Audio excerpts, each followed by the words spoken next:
to have like the one person, one vote type of thing. And like I was reading how like in like small rural states, the Electoral College does not give them like a sizable say in like with the like who they elected. So it's kind of like their popular votes kind of go down the drain, and I feel like that also like discourages a lot of people from voting because especially when you start hearing about the Electoral College when you didn't know what it was before, you kind of realize that unfortunately your vote does matter, but it's not going directly into who it is that you're voting for. Yes. I also want to add on. I agree with what she said. I think Electoral College. Can you guys see me? I don't know if you guys can. No, we can't see you, but we can hear you pretty good. Yeah, that sounded good.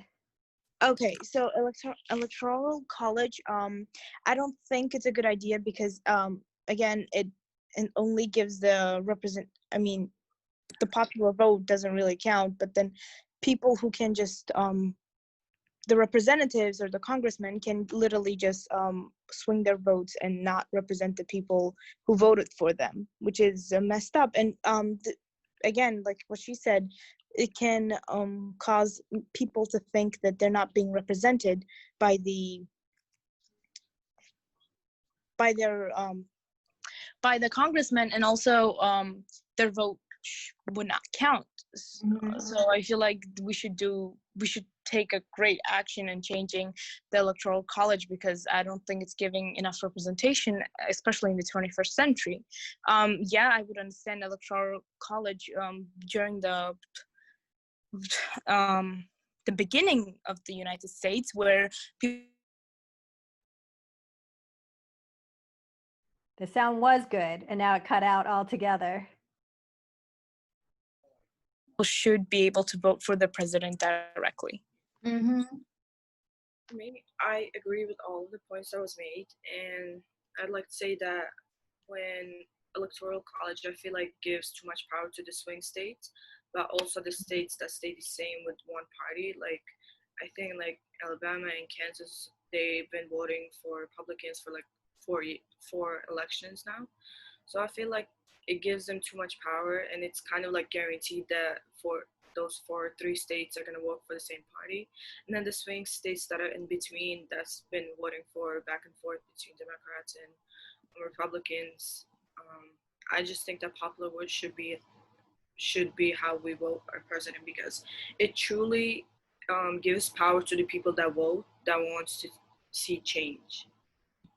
So. Yeah, I agree. There's also like I think it's Nebraska and Maine that they have like more authority against like all the other states, like, you know, California, New York, like we have a lot of people, but compared to those two states, like it doesn't really matter. And I think that every state should have like the same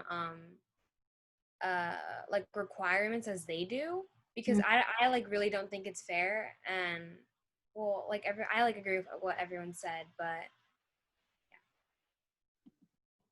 And then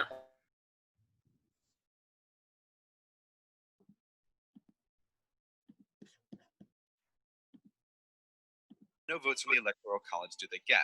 The whole situation with territories is extra strange when you consider the final group of Americans who don't live in the states, the 6.3 million Americans who live abroad. If you're a United States citizen who moves to a foreign country, New York, which are two solidly blue states, and if you can get all the votes from those two states, you can just win the election, and you can just not care about everything in between, which is some people call flyover country. So does anyone have anything to say about that? I have so much to say about that. Like, I mean, it doesn't make any difference because, like, I mean, right now, people just really appeal to, like, swing voter states. Like, that's, like, the majority of appeal. And that's where, like, politicians decide to, like, do the most. So all I see it is as is, like, it's just, like, the same. Like, it's going to happen regardless, as it's happening right now. And, like, it'll be, like, instead of, like, focusing on, like, swing voters, you're focusing on you're just focusing on population centers. So like, I mean, I don't see a difference. Like, Yeah. Anyone else? Narissa put in the chat, I'm kind of against it because as US citizens, we're supposed to trust our high officials and governments. So the thought of the electoral group choosing another candidate that's the opposite of what the people wanted is worrisome.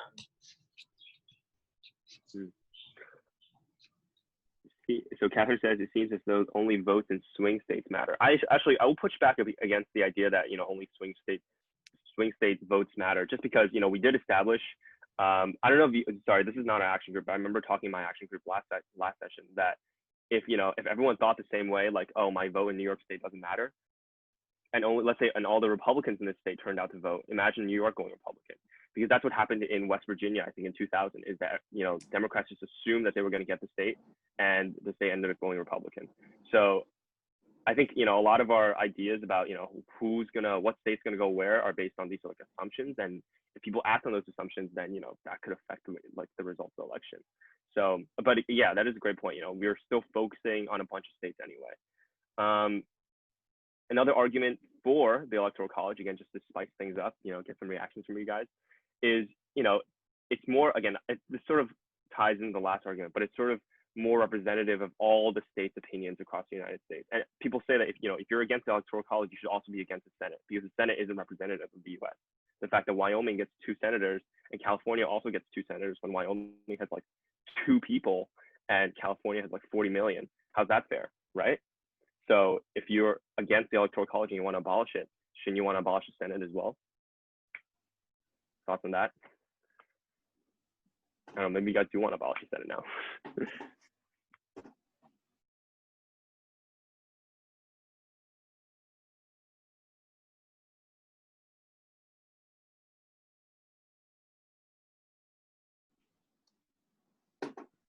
Let's see.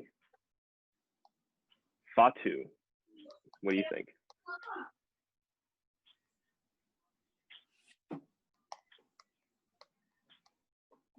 All right. Seriously, does anyone have anything, a hot take? Again, I know most of you are, against the Electoral College, so. I'll throw a question like in the chat. So maybe that'll get. I just in the manner that when you're voting during the primaries, you're voting for someone based on who they want to vote for. I mean, not based on, but like you believe in the same thing they believe in, and then you see that if you didn't already know, in the ballot it says that they will vote for Bernie for the next election, or like they will vote for whoever, Trump, whoever it is, for the next election, and then like you choose that. Some people just choose it based on that, and that's how like the Electoral College works. It's supposed to work that way, but we see that representatives and senators tend to change their vote and who they vote for in the actual presidential election. This is why we're having this conversation, but it's supposed to be the same for every state, just that every state has different amount of representatives, which throws it off a little bit, given that, like, I think Alaska only has 1 or 2 representatives, and like only those 2 representatives represent that population. And then in New York or California, there's so many representatives, which like puts it automatically in one way. I don't know. It's just a little like, should we reformat the way we go about the Electoral College? But it's supposed to be that way, the way that you try to explain the role. Yeah, that's kind of weird, because like Washington D.C., not a state, right? But it still has 3 electoral votes in the Electoral College. Right, exactly. And Puerto Rico has none, which is annoying. Yeah. And none of the U.S. Virgin Islands have. It's super annoying. But yeah, so like, what other ideas can y'all think about when it comes to reforming the Electoral College system?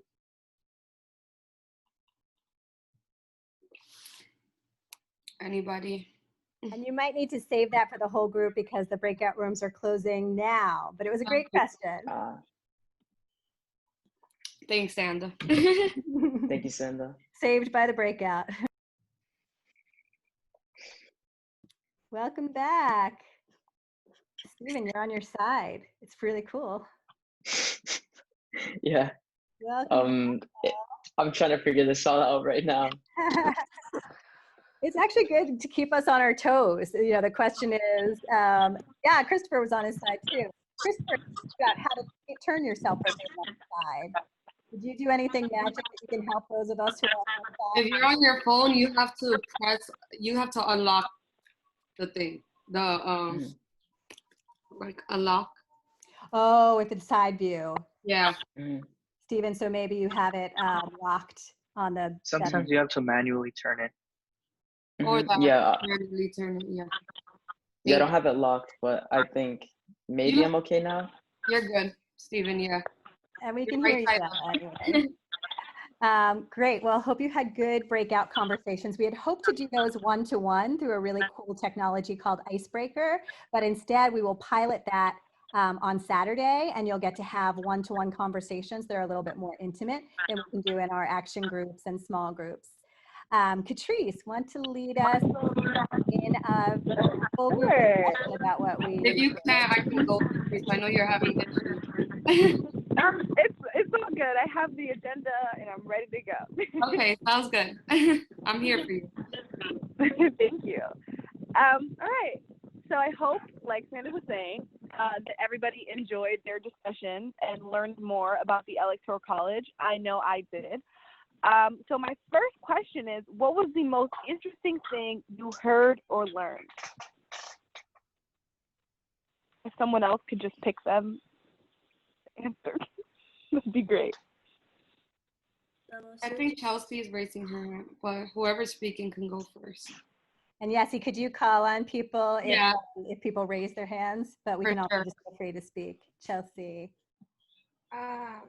Well, like personally, I didn't know anything about the Electoral College, but what surprised me is that like even if you vote for you don't really vote for the candidate, you vote for the party, like Republican and Democratic, and I wasn't surprised when I heard that, and also like your vote, it just like even if you voted for like the opposite, if your state is like mostly Republican and you vote democratically, then like your vote completely goes towards that, and I was just like wow. Thank you, Chelsea. Julemi, that's how you pronounce your name? It's Ulemi. Ulemi, sorry.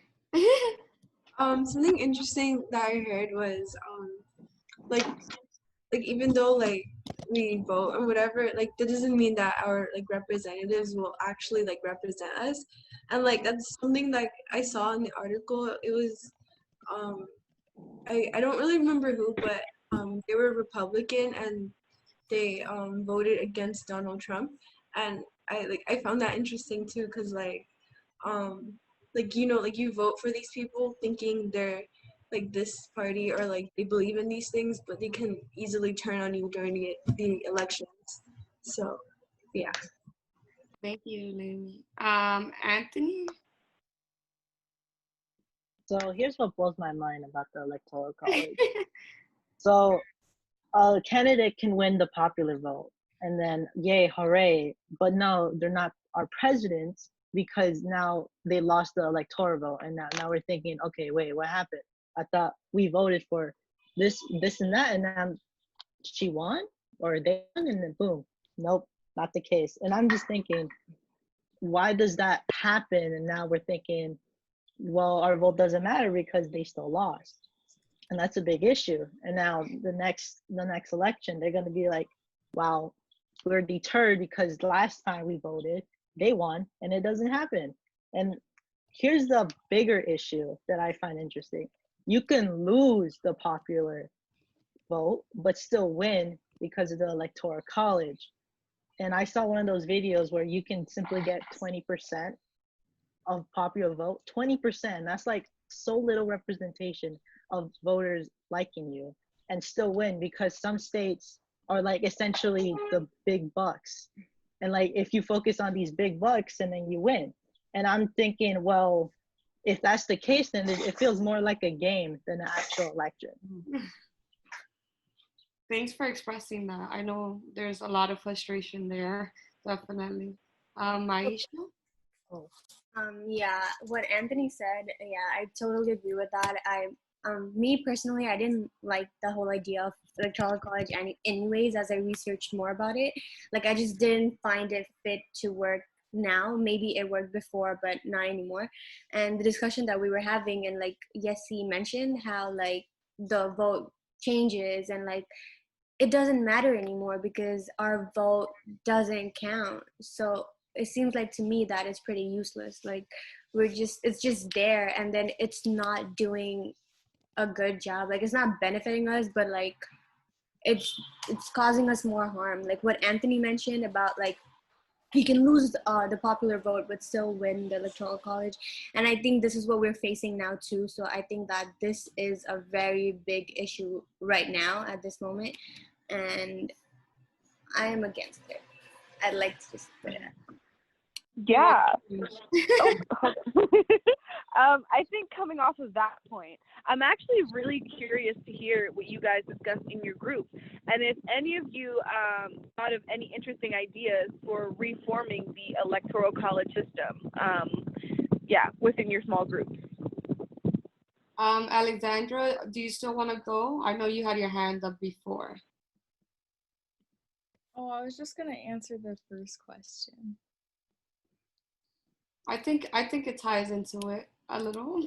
Go ahead. Okay. So something that I found very interesting was this idea of the states versus the nation, because the founding fathers thought that, a popular vote wasn't the right choice because they wanted it to be based on states. And I know that we're one of the only democracies that views a national or popular vote as, I don't know, hurting some states' opinions because, they're smaller or whatever. And I've always thought about that because I think it's interesting that, we're not a true democracy. We're I don't even know what it's called. It's like a representative democracy where you vote for somebody to represent you, because there's this elitist idea that, a normal person can't make decisions for themselves, that they need a person in the middle. I always thought that was interesting. Thank you. Does anybody else want to say, talk about that or talk about how it should be reformed, if you think it should or shouldn't? You can go ahead, raise your hand. There's a lot of conversation in the chat about us being a republic,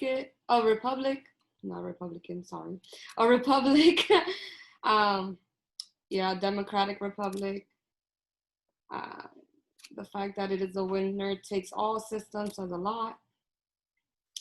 Anybody else want to speak on this? I wanted to say something about the Electoral College. Personally, I don't really, it doesn't affect me. Well, of course it doesn't affect me, but if it was to stay, I wouldn't mind. But if it was to go, I wouldn't mind. But I kind of had the idea, like I thought that, are we like maybe going against the Electoral College because like it favored presidents we don't like, or are we like actually not favoring the Electoral College for like a real reason? Because like they're like presidents that I like that were chosen because of the Electoral College and popular vote, like not trumping people for like other presidents. But like, so I kind of had a thought, like, are we just going against it just because it favored presidents we don't like? And like, for example, let's say we get rid of it tomorrow, and like there's a candidate in the future that could probably favor the Electoral College that like that will really help America. But for example, a bunch of people vote for a different candidate, if that makes sense. I'm not good at expressing my ideas, but for the most part, yeah. You did good. Thanks for that. Chelsea, do you want to add on? I see your hand is raised. Yeah, I just well, like for an idea, I know that Nebraska and I think Maine, they like way more than the other states. So I think that all of the states, not just them two, should have like the same not well, I guess like requirements, like the same value of their vote, because at the end of the day, like someone in the comments said like winner takes all, and I just think that when people like educate themselves on the electoral college, I feel like they might just be like, well, at the end of the day, this is like, the more I'm educating about myself, I don't really think that my vote is going to matter. And I think that obviously it's important that the electoral college is like still there. I don't think that it should be abolished. I just think that it should be like revamped. And I do think that the popular vote should like take more place in like, not I guess like more responsibility in a way, because For sure, hold more weight. Yeah. Huh? Are you saying like the popular vote should hold more weight on the election or less weight? I don't think that it should hold more weight. I think that it should be like kind of 50-50. Okay. Yeah. And you said that the electoral college should be revamped. What would that look like? Or for the whole group, if you don't know how to answer that, I don't want to put you on the spot. Well, like when it first was created, it was created because of like their travel, and like because things couldn't like go like really fast, but obviously that it's different now. Like you could just like send a text or something, or not a text, but like, yeah, like you can just communicate way faster. And I don't know. I don't. I just think that all of the states should have the same like value. Like I don't think that it should be like pick and choose which state is more and which state is less. Thank you, Chelsea. Maisha, do you have something to say as well? Yeah, I just wanted to say that I believe that electoral college should be abolished fully, and I know that like Elizabeth Warren, she feels pretty similar to the idea as well, and even if it doesn't get abolished fully, because it does take time for things like this to change, at least just like as Chelsea was saying, have a different weight between the popular and electoral votes. But I feel a little bit differently than Chelsea, that at least the electoral vote should weigh less than popular votes. So then maybe the popular votes would be 75% out of the whole votes, while electoral votes would be like 25% effect. Thank you, Maisha. I think we have one more. We could do one more, Sandy? One more, yes. Okay, so who hasn't spoken? And others can type in the chat if we. Hey, Kelly, go ahead. Okay, well, I don't really care for the Electoral College because it's just a form of paternalistic ideals that have just like continued and traveled down the lines of time from like colonialism, and like it just like I just like can't stand like the value system that's like equated to it, which is like, well, some people, they aren't worthy of like having like a vote because they just don't know as much. And it's like, there's like people who like I disagree with, where it's like that wouldn't like matter, where it's like I do think that like their votes like should like matter as much. And like I don't know if like, even with the Supreme Court's decision, I don't trust these politicians enough to like not think that they could just like impose a system of gerrymandering and like change how electorates are chosen with like this move to the popular system. Like I just like I don't really trust the system enough for that. So it's like with that, I do think that's like, if we do have reforms, and like if we are like beat them to the punch with a district model, we could have a district model which I hope gerrymandering is not involved, and like the districts actually make sense and communities are actually accounted for. And with that, you have like a smaller group of people, which means like they're more likely to like be heard, which means that their electorate has like less leeway of like shifting places. And I hope that maybe that could work. I do agree that like the Electoral College vote should not be worth more than the popular vote, like at all. Because if you look at like who is deemed chosen worthy of being in the Electoral College, it really just prescribes the same paternalistic notions that like colonists like had towards like natives and like Black people. And I just don't think that's like a legacy that should be continued. Thank you, Kakeli. So I'm going to pass it on to Frank. I believe. All right. Stephen, yeah. Yep. So now that we've gotten heated about this conversation about the system in which we vote, I think we should start to shift gears and talk about the people for whom we vote for.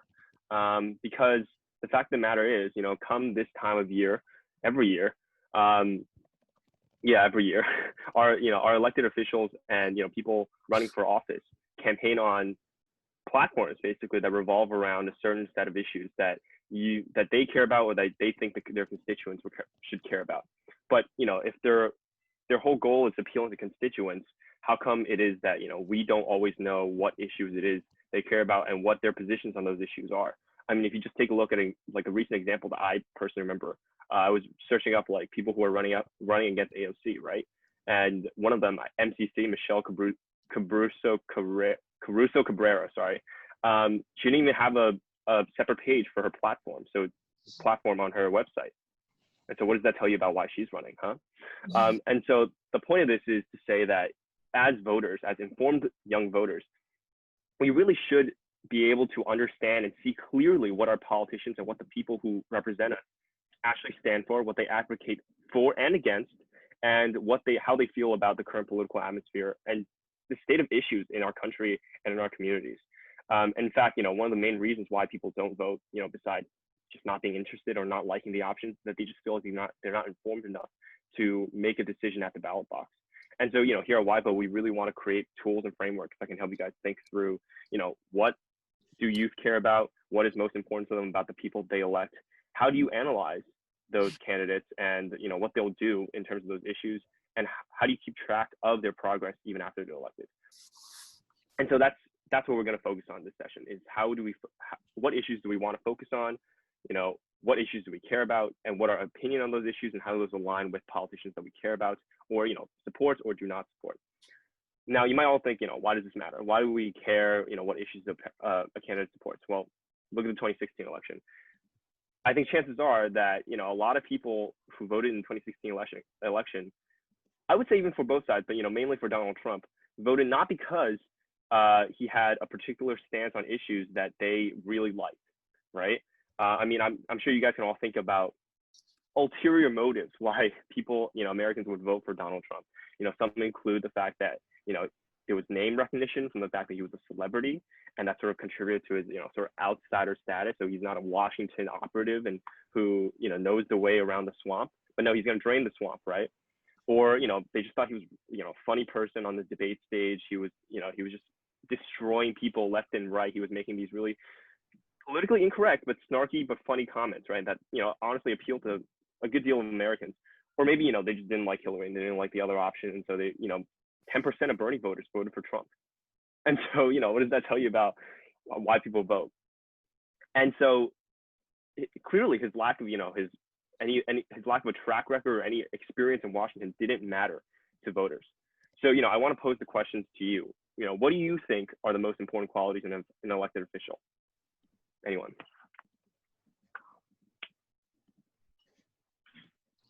You can also raise your hand. Go ahead. Oh, sorry. I'd say someone who is like honest to the people who they want to represent, and they don't hide or try to lie about their past, like whether it's good or bad decisions they made. I feel like if they like tell everyone what's happening, then they'll most likely not get any backlash in the future, and people will probably want to keep them in office for longer. Absolutely. And I'm seeing some comments in the chat as well. Kelly said a backbone, which I find really interesting. What does that mean, a backbone? Well, like, I mean, a lot of politicians, like, I understand like it's really hard to like be running like a campaign when you have no money, but to like be bought out by corporations and to just become like a corporate chess piece and a lobbyist, especially in your community, is really harmful, because then you're no longer like for the people, you're there to represent. And it just like hurts the community in the long run, because these people, they're in the pockets of these corporations. And when people actually come to them for actual help, they will always like try to dodge the bullet, the question. They'll always try their best to like deflect. And like when people actually need help, they are nowhere to be found. So I just need a candidate that like has an actual backbone and like will can actually like tough it out and like not like be bought by corporate dollars. Wait, can I just chime in on that for a minute? So like Kelly, what would be your response? I'm not sure if you guys know this, but how AOC and the squad got into office was because a nonprofit called Justice Democrats had lobbied them, had selected them to be nominated to run for office, which many will argue is no different than a PAC. So should nonprofits also have a say in the election?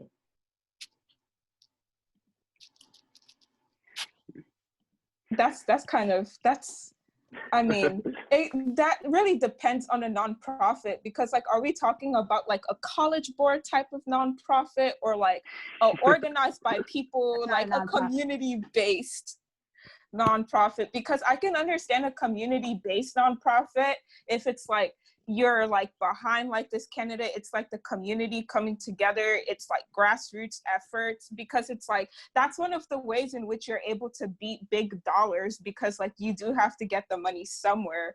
So it's like it's really just like the intentions, and it's like it really just depends on who the people are and their intentions and like where they're from.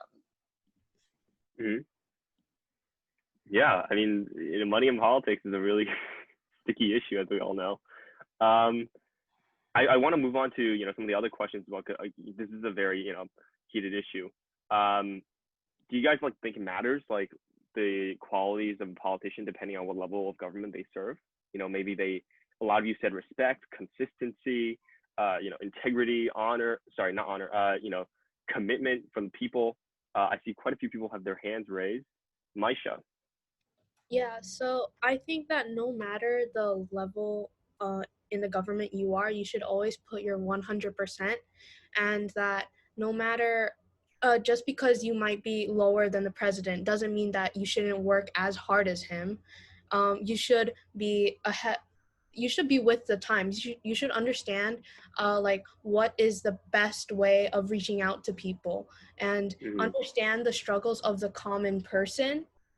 And that even if you're the president, that could mean that you're gonna go all the way to the bottom to learn how everyone else lives their lives and understand their struggles too. And it doesn't matter who you are, but you still need to take your job seriously in order to be for the people. Yeah, that's a great point. Down to earth, knows the people, right? Does anyone else want to add on to that? I see you, Lainey. Yeah, well, actually, I wanted to say something for the first question. I guess I'll just add on. So I feel like no matter like what level you are, you should like have all these qualities. I say like you should be like realistic with like, okay, like obviously if you're the president, you're gonna have to do like a lot more. But let's say you're like a local official, like you won't be like, oh, I'm going to like pass these laws, because obviously like you really can't. So I guess like it's like they should all have like the same qualities, but like they should know their limits. Like they should know like what they can do and what they can't do. That's kind of all I wanted to say. Yeah, know their limits. I mean, that's a good one, right? And also feel free to address any of the other issues. So what do you think the average disengaged voter thinks is most important? And that sort of overlaps with the other questions that we just asked about what we care about, what we think politicians, what we value in politicians. Marwa. I was gonna answer the question you were just speaking about. I was gonna say, I have it here someplace real quick. One of the things was, Oh, goodness gracious. You can go to Christopher. I'll be back. Okay. I'll come back to you. Chris? Can you repeat the question about like the young voters one thing? I forgot what it was. So I can answer it. Yeah. So what do you think the average disengaged young voter thinks is most important? So think about your peers, your friends, your fellow students. Well, that's a bit hard to answer because like when I talk to my friends about their candidates and like why they choose to like support them, it's like things that really shouldn't be in their mind when looking for a voter, when looking for like a candidate. So like the first thing is, oh, I'm just voting for this person because of what they are. For example, I'm voting for this person because they're gay, woman, or black. I feel like those are good qualities to have. Yes, we need those like presidents. Like we need a first woman president, we need a first gay president, but like, are they going to help change the country? And I feel like many people get caught up on those attributes of a person. Like, yeah, it's nice to have those things, but what are they going to do for the black community? What are they going to do for the unemployed, homeless, all these things? And I feel like that's like this thing people get really caught up on, like especially like the youth. Like they might have a nice little social media following. They interact with people. Like for example, it was back in 2016. I remember like I see a lot of tokenism amongst like white politicians, like using black people as like this thing to like get votes, whatever. Like, that might sound a bit much, but for example, Joe Biden, if you don't vote for me, you ain't black. Like what? Like that makes no sense. And like Hillary Clinton going to some Beyonce concert trying to look all cool, Pokemon Go to the polls, like that doesn't make you a good politician. Personally, I don't like Hillary or Trump, and like that's like the reason why I didn't have a decision between the both, because Trump is a bit much and Hillary is just I don't know. There's just a bunch of things that didn't really. All I can say is like I'm really very like grateful I wasn't able to vote in 2016 or now, because I personally wouldn't be able to do so because of what they both gave me. Yeah, another lesser of two evils. And Yessie said performative, which is exactly what I was thinking of what you were describing. And let's go back to Morrow, and then we should probably move on. Okay, so in the chat, I wrote, if you're not going to be for like all the people, then you shouldn't try representing them. And what I meant by that was, in one of the videos or one of the texts, it said that the American territories, the U.S. territories, they were not, yes, they were considered U.S. citizens, but they didn't have a proper vote, and that didn't really make sense.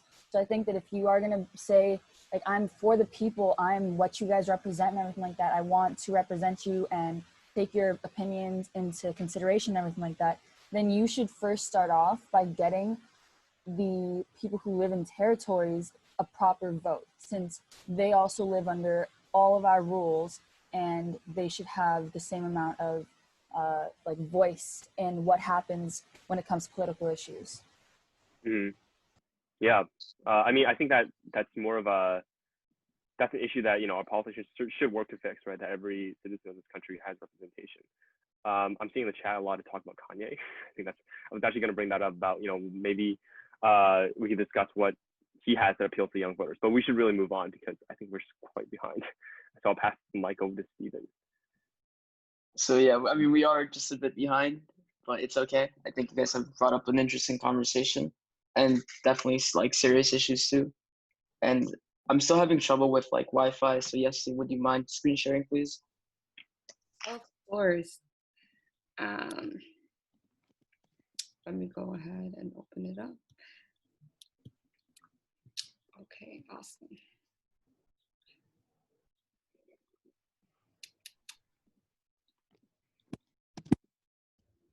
Okay, cool. Thank you so much. Okay, so today we're gonna we're gonna see if we can come up with ways to create a more informed and engaged electorate around the issues we care most about. So first, we need to understand what the elected office does and is responsible for. So today we'll be in the ground and in the context of Congress and understanding, or like really just understanding, what the roles and responsibilities are. So Yessie, sorry, I'm like switching back and forth. I think it's How on can we page help 4. you, Stephen? Let us know what we can do. Yeah. I think just screen sharing is fine, but I think it's on page 4. Yeah. Okay. Is this what it is? So I yeah. can't see the agenda right now either. That's no worries. But well, there's no like detailed job description for a member of Congress. Their powers are enumerated in one place, the United States Constitution. And so the following are explicit congressional responsibilities, and those are making laws, raising revenue, authorizing and appropriating federal funds, and managing the federal debt, providing the common defense. Oh, sorry, providing for the common defense, providing for the general welfare, regulating commerce among the states and with foreign nations, establishing the federal court system and defining federal crimes, declaring war and maintaining and regulating. Oh, sorry, declaring war and maintaining and regulating the military, directing a census every 10 years. And make sure you fill out the census. If you haven't already, make sure your family fills it out. It's really important. Impeaching federal officers, including the House. Including the president, House only. Trying impeachments, Senate only, and advising and consenting to treaties and appointments of judges and federal officials. And yeah, I think we can move on to the next one. And that's responsibilities. Mm-hmm.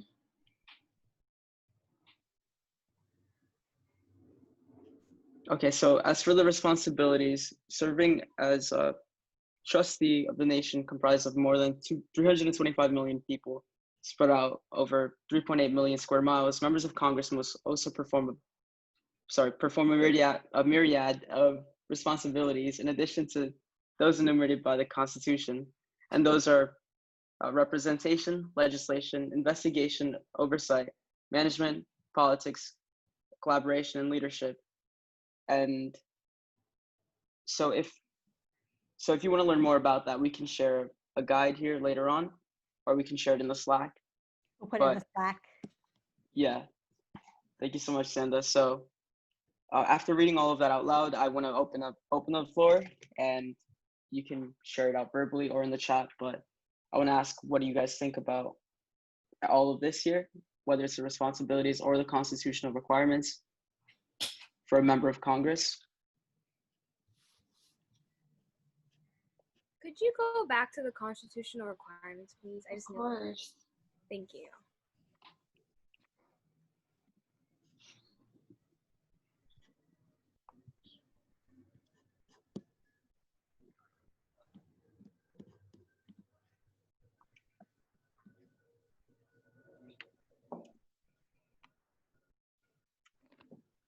So I can put the question down in the chat too, but feel free to unmute yourselves or write it in the chat.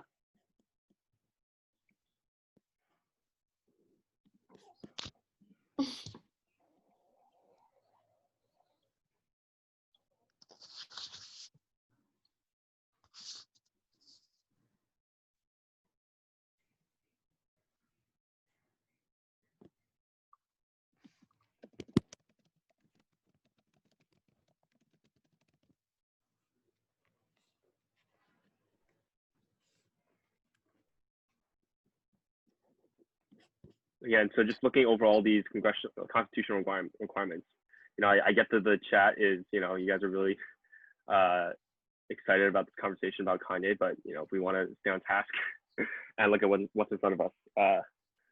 Again, any thoughts, anything that should be added or taken away?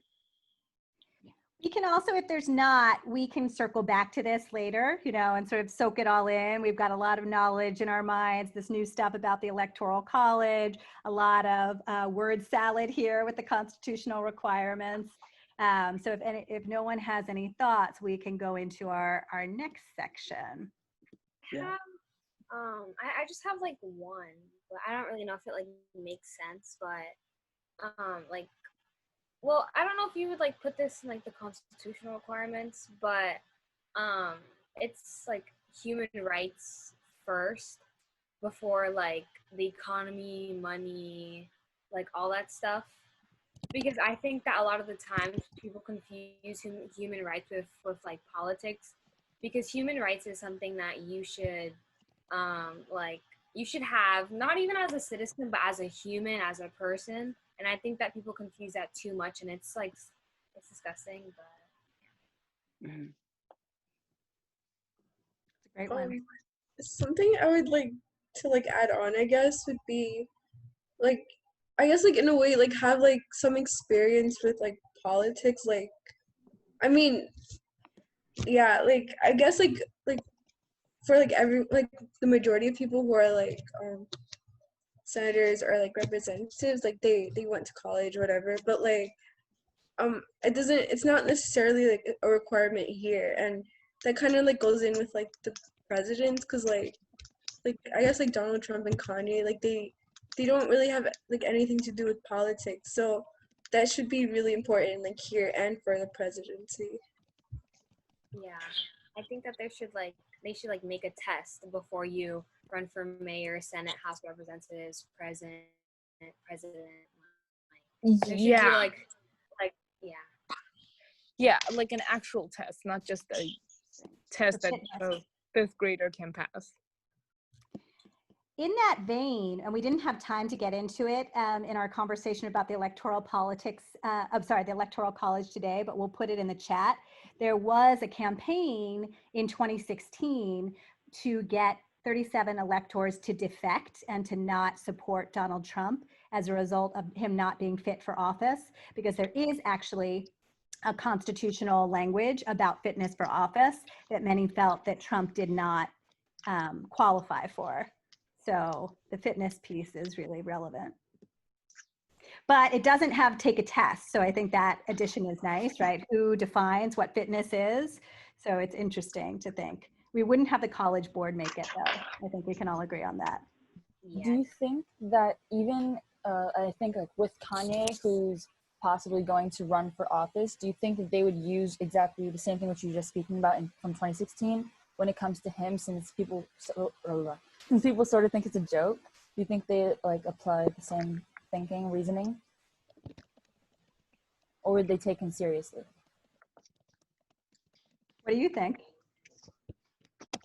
I think they should do what they did in 2016, because I think that if he runs for office independently, or I think it would be better for the Democrats if he ran with the Republicans, because it would split the Republicans' vote between Trump and him. So I feel the Democrats would get most of the votes and they would be in office. But if he were to run independently, then I think Trump would get most of the votes, and it would just be the exact opposite thing, but with Democrats and Kanye with the least amount of votes.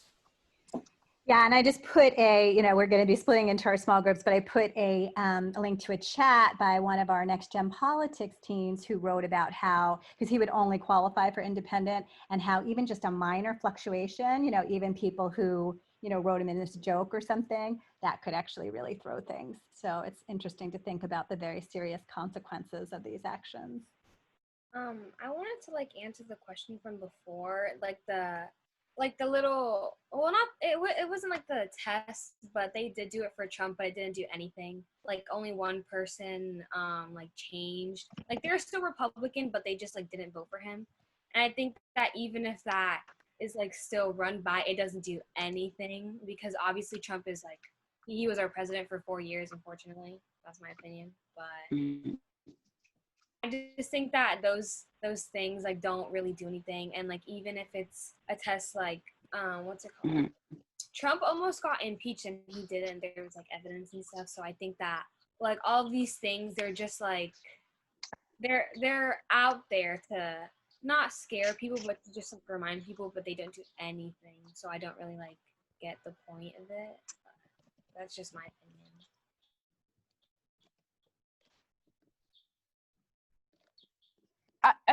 I think if a president gets impeached, I don't think they should be allowed to run for office at the second term. They got impeached by the representatives. I don't know why would they just why would they let him run for office again? I know they can run for two terms, but I don't think that's a good idea. I feel like what she said really makes a lot of sense. It's why would you put yourself through that embarrassment? It's already embarrassing enough to see that you got impeached and then you're running again. It's just, I don't know, you shouldn't do that. Okay, all super interesting stuff. Hold on to these thoughts. And And we are going to go into our action groups. As you know, at YVote, we focus a lot on YVote. And we believe that for young people, it often has to do with the issues you care about. And so you're going to split into our action groups now to hone in on the issues you as an action group care most about your electeds addressing and that you most want to know where they stand. So your action group facilitators will tell you more. We're going to be in these action groups for the next half hour, and we'll go to dinner straight from there. So you'll get a broadcast message telling you, hey, it's 6:30. And then when you come back, we're going to go back into our action groups. So if you do have the ability to like leave on your phone or your computer, that's great, because then you'll already be in your action groups. But if you can't, no worries. You know, when you come back in, we'll put you into your action groups. Okay, action groups are open.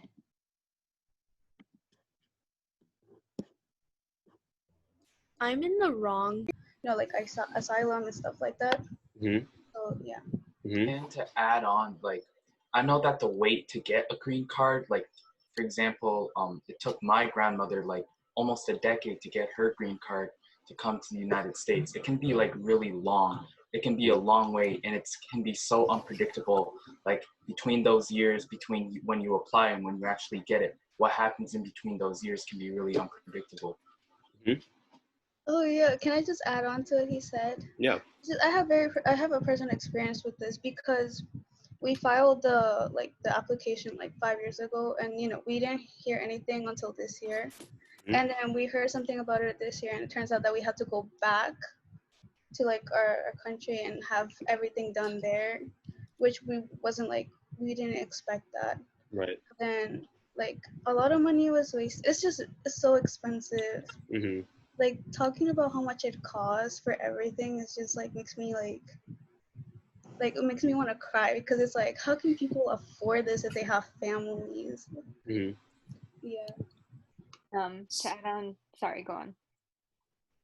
Wait, to add on to what Maria was saying, I put this in the chat, but because you brought it up, a lot of immigrants are preyed upon by like independent consultants that often say that they're attorneys, or no, they say they're consultants. They don't say they're attorneys, and they end up just taking money from immigrants and like fake filing things for them for years and years and years, when in reality, like that family wouldn't even need like a consultant until like much later.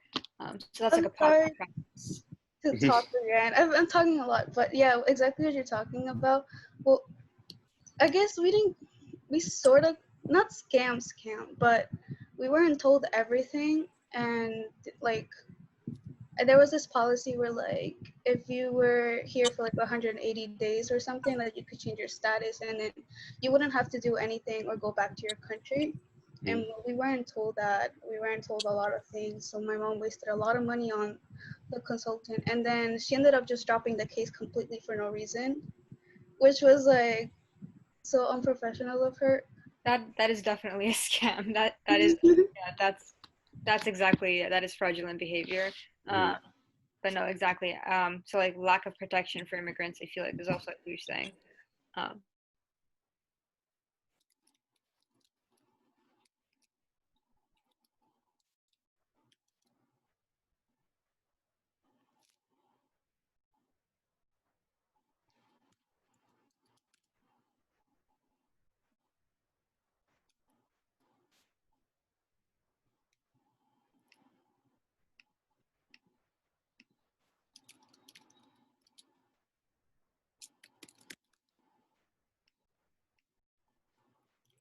Doing prior to being elected. Okay, great. So this is when we're going to our websites. If you go to the website for Yvette D. Clark and then the website for Adam. So now, like looking into the website, we see various tasks, sections, all of that. And you can also try like researching on your own as well to find out what specifically like these candidates were doing prior to being elected into office or running for office. And then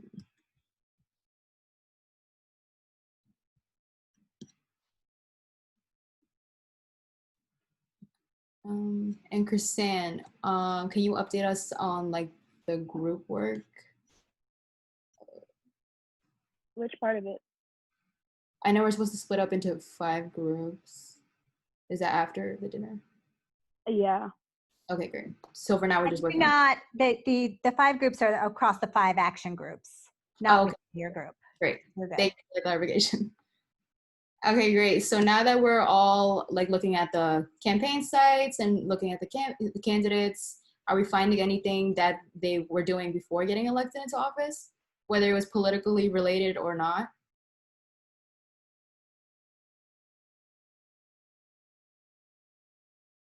Or do we need more time? Let's see.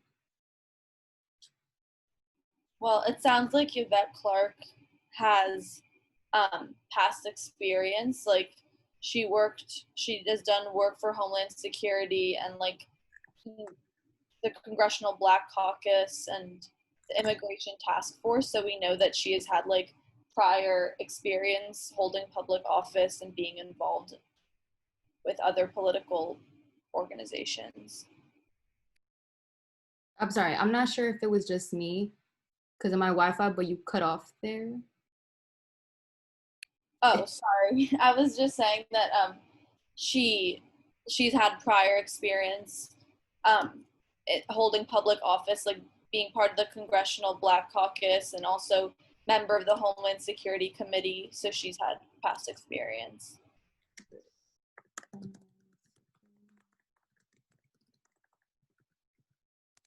I'm also sorry, Chrisanne, is there any way that you can screen share? Because I think my internet is kind of cutting off. Okay, I'll try. Give me a second. Well, I fixed it.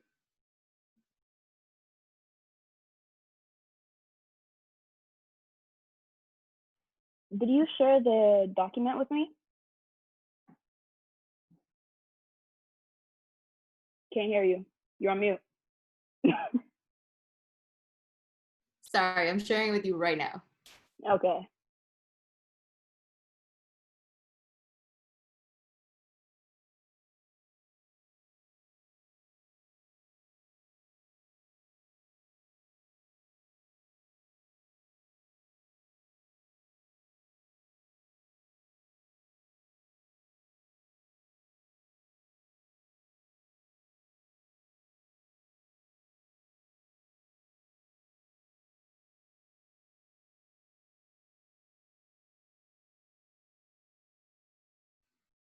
I sent it. Did you get it? Let me check my email. Sorry for the technical difficulties, everyone. Do you want to put it in the chat, Stephanie, just in case? Okay.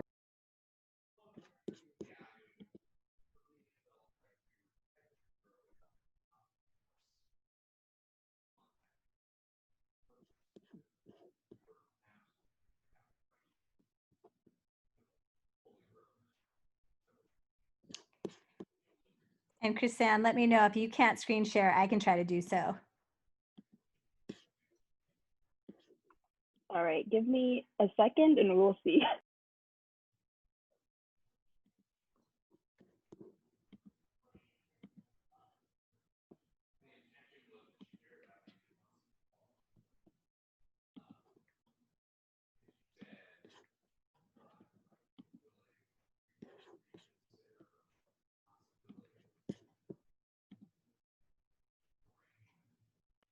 Okay, I got it.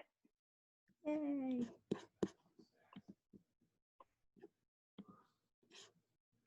Can everyone see it?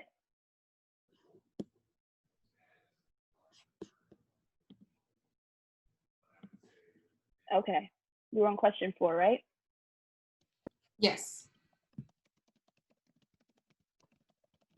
Okay, so what was each candidate doing prior to being an elected official? And I think we left off on talking about how Yvette has worked for Homeland Security and she held offices prior to this.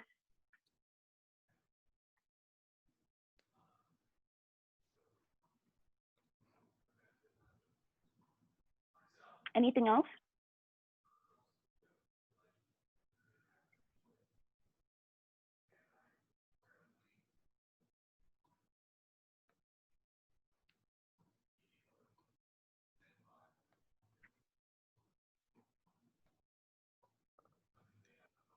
Is there anything else that folks are seeing on the campaign websites of any prior experience that the candidates had before running for office?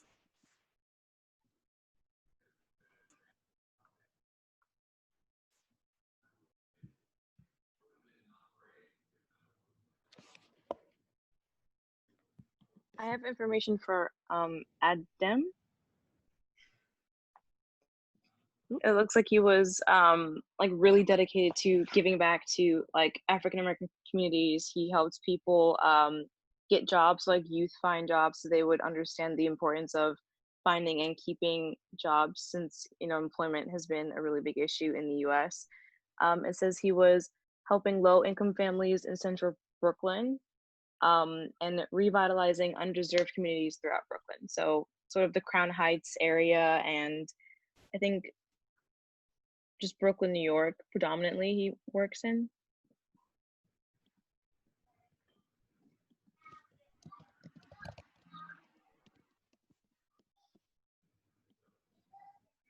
And he served as a strategy and innovation officer for the Local Initiative Support Corporation. The acronym is LISC. It's a nonprofit dedicated to revitalizing communities and bringing greater economic opportunity to residents.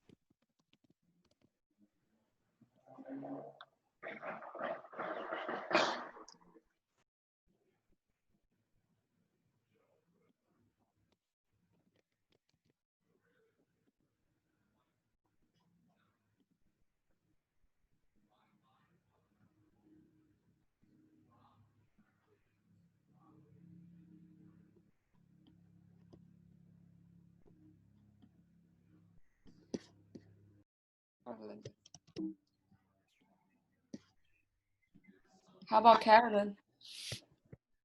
What was she doing before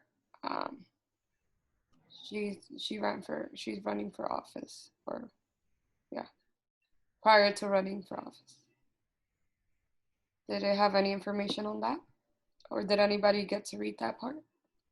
It's mostly about what she did after she was elected to Congress, because she's been in Congress since 1992, and so most of her work revolved around like helping the masses. And in regards to like what she believes in for health, she believes that all American citizens should have a good health care, and it should be it doesn't matter like where they're from or like what's their status. They should all be eligible for some form of healthcare. Awesome. What else did y'all find about their accomplishments? I see a lot of notes on that. Does anybody want to speak on that? Oh, I wanted to say that she was the first woman to represent New York City's 7th Council District. I'm not sure if someone said that, but that's what she did. And she was the first woman to chair the United States Congress Joint Economic Committee, which is like, I think you guys know, it's a House and Senate panel that examines and addresses the nation's most pressing economic issues. Thank you. Yeah, go ahead. Additionally, Congresswoman Maloney, she was fighting for cleaner water in New York, and so she was able to pass the fiscal year 2002 Interior Appropriations Act that was passed, and it provided $65 million towards the Forest Legacy Program. This program was used to preserve wildlife, and it would encourage sustainable forest management and support strong markets for forest products. Awesome. And how about Siraj? We didn't really speak on Siraj. For Siraj, most of the issues that I gathered were not issues, like most of the his accomplishments. He surrounded himself around communities that would make New York a better place, such as he mentioned that he was a part of the Board of Urban Upbound, which is an organization dedicated to breaking cycles of poverty around public housing in New York. He also did promise to work with like small business owners, immigrants, and activists, and also educators, to help like New York become a better place. And most of it was just him like restoring like New York as like a city or bro. Like he just wanted to like restore New York of what it once was by helping mostly around like poverty and immigrants and things like that. Do you think that plays a role on like our issue and maybe how he was trying to help our issue during that time, or it was more about like other issues, like when it comes to environmental racism, environmental injustices? I think it does help with that issue back then, environmental injustice, because most of the time, like, you know, when it comes to like environmental justice, most of the areas that like are poor usually revolve around things that's not environmentally well. And you know, like the products that get produced are mostly targeted towards them because they wouldn't have enough money to buy like environmental healthy things, so they're just profiting over like things that's not environmentally healthy. So I think it does. He does include environmental injustice like things. Yeah. Thank you. Anybody else want to talk about any of the two, that about how they may have affected or are trying to positively affect environmental injustices, making it better in our city, or like specifically the Upper East Side? What are they working towards? So Suraj Patel, he also agrees with Congresswoman Maloney about how everyone should have Medicare, and that he wants to take healthcare. It says from his website that he wants to take healthcare out of the hands of companies and instead push for a single payer system that would also improve health outcomes and boost the economy, since that's what a lot of our officials worry about the most instead of the health of the people. Yeah. I found something that Maloney wants to do in the city. She wants to put more money into East River Park, which I think is like right on the side, which is something really local.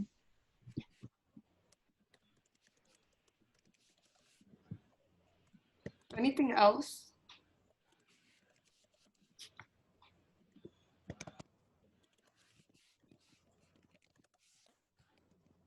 I see y'all are still typing, so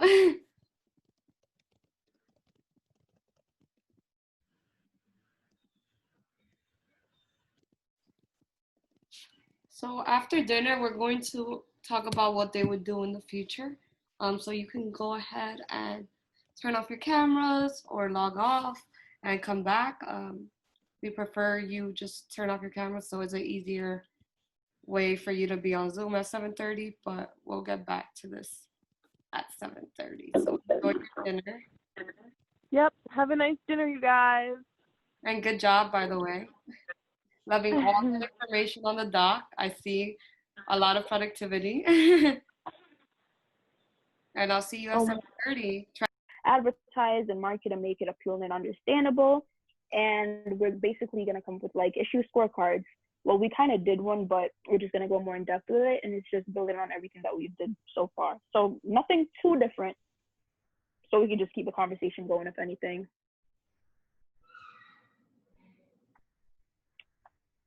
Do you have the examples of the scorecards or no? I have the ones on the same slide that you're showing right now on the screen. They're down there? Yeah. Okay.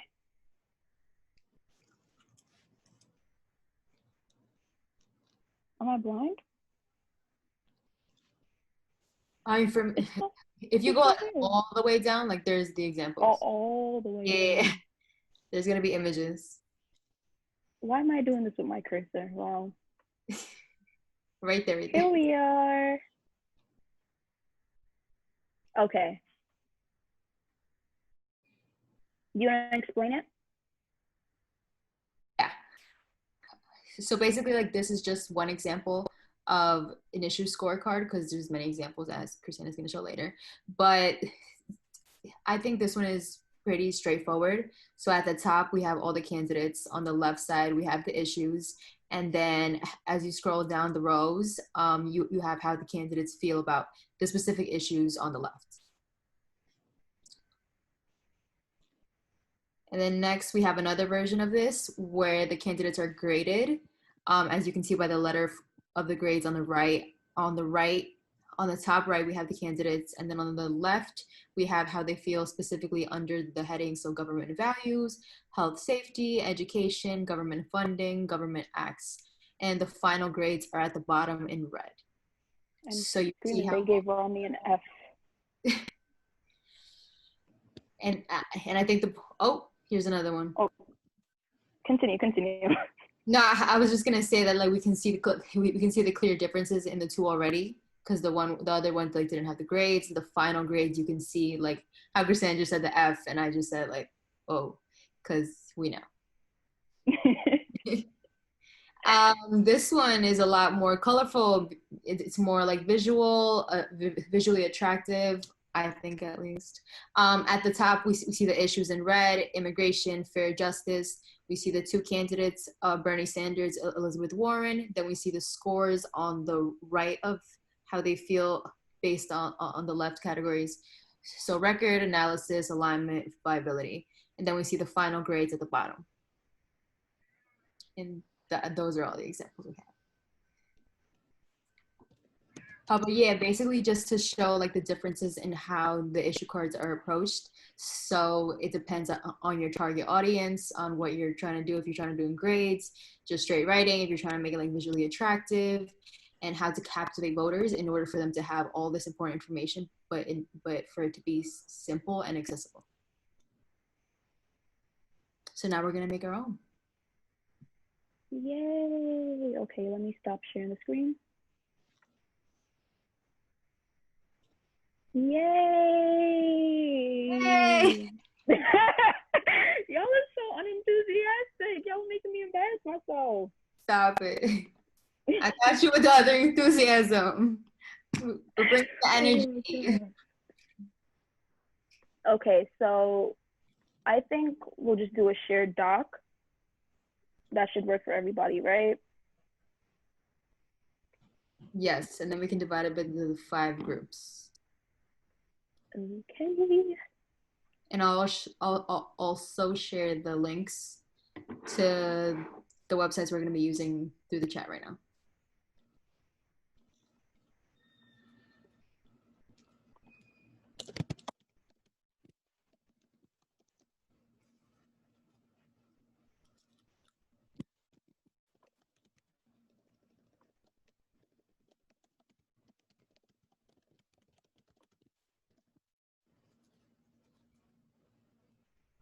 How do I think I'm gonna do this wrong. Oh wait, never mind. I think I did it.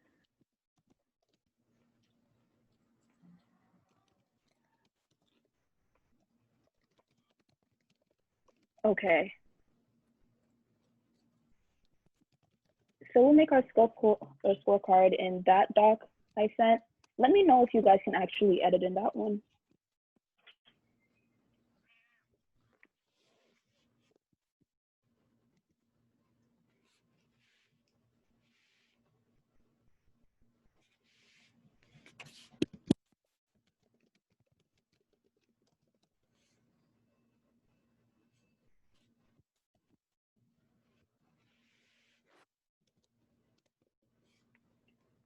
Do you guys have a favorite scorecard that I showed so I can just keep it up on the screen for reference? I feel like the burning one, the colorful one. Let me find it again. I'm like a little confused how the scorecards work, because don't they seem like kind of subjective? Like, I don't know, like I just don't understand like how you determine what their score is, because isn't it based off like your personal opinion, I guess? That's a great question. And one of the challenges of the fact that we just put screenshots here is that it doesn't share the backup information. But I think all of these do draw from different information, which we may or may think is objective. But, I think they, and we can research that to see like, were they pulling from databases or from polls or from surveys? But that's something for you to think about in your scorecard. Where do you feel like you can get reliable information to come up with categories and assign grades, which is challenging. And I think if it makes it easier, you could rank them based on party. So like even if you, for example, if we take Bernie and Elizabeth, like even though they're both Democrat, you can say, oh, they have like a B plus, or they would be more likable for this party rather than this party, if that makes it more objective to you. Does that make sense? Yeah, so you can kind of like shoot like for the demographic that would be seeing it, how would they feel about it? Yeah. Okay. And it also ties into the questions that we answered before. So like Sanda was saying, I think it was question 3. So like, where do we get our information? And we're talking about like campaign sites. We brought up a certain website and we said, like there are certain websites that you find more reliable. Just based on the information and probably based on whether a friend recommended to you or you heard it at school or social media. So yeah.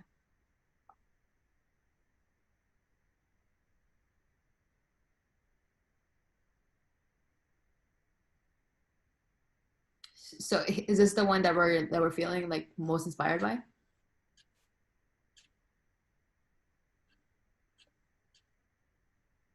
Yes. No. I think y'all are welcome to yes. create one of your own. Like you Right. don't need to feel beholden to this. Right. Because these are just examples. We don't have to copy anything. Awesome. Like what's missing from this? What do you like about it? What don't you like?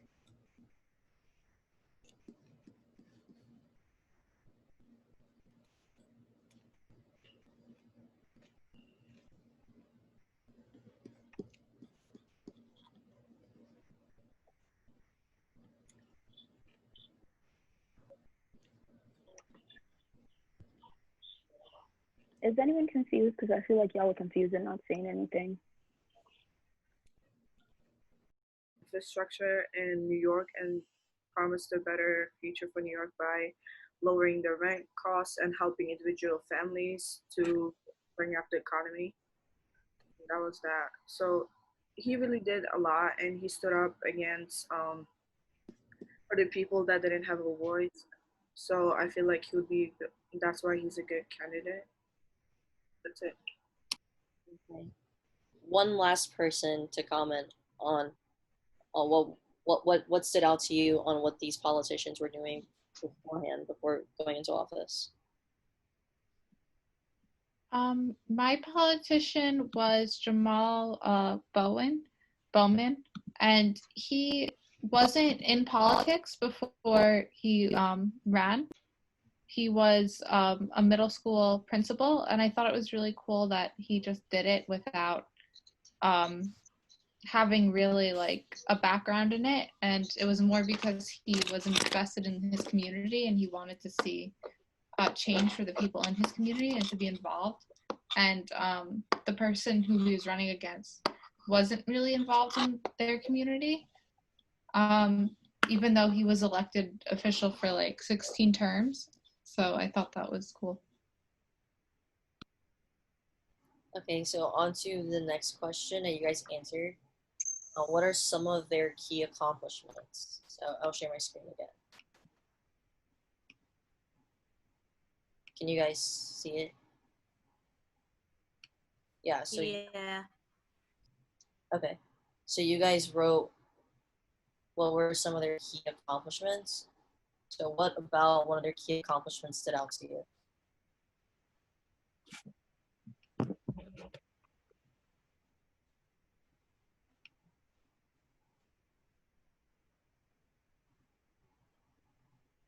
One of Elliot Angel's key accomplishments was he was the founder of the House Energy and National Security Caucus. One of his other key accomplishments was that he had graduated from Hunter Lehman College with a BA in history, and he also received a master's degree in guidance and counseling from Lehman College. Okay. Anyone else want to comment on that question?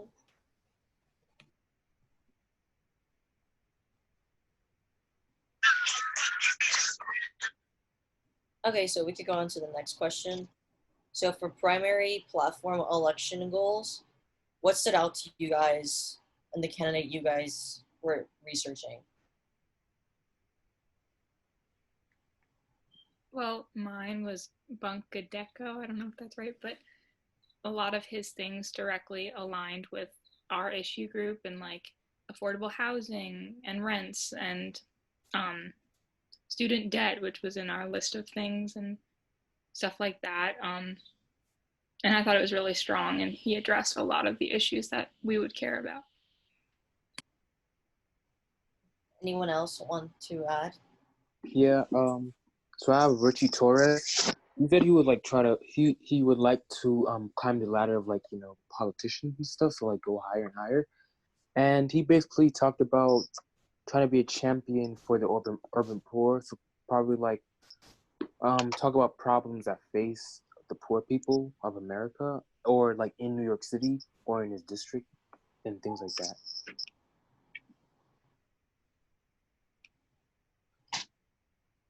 I'll take one last comment for the sake of time. I'll go. Mundair Jones, he is a part of the Working Families Party, which essentially he seeks to improve the quality of life for the working families or the working class. So he stands for social democracy, affordability in houses. He stands for climate change, criminal justice reform, and debt-free higher education like college.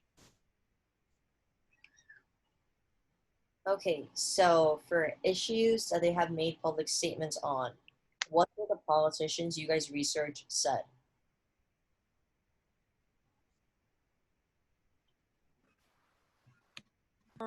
The issues that Elliot Angel has spoke about is that he has, oh wait, you can go to someone else while I look for it. Okay. So Abir says, my internet is really bad, so my mic is acting up, but mine was Carolyn Maloney, and she has spoken and acted a lot on financial services, national security, the economy, and women's issues. She has recently even voted to pass critical child care legislation and also wants to repair the east side, the East Rivers Parks and Recreation.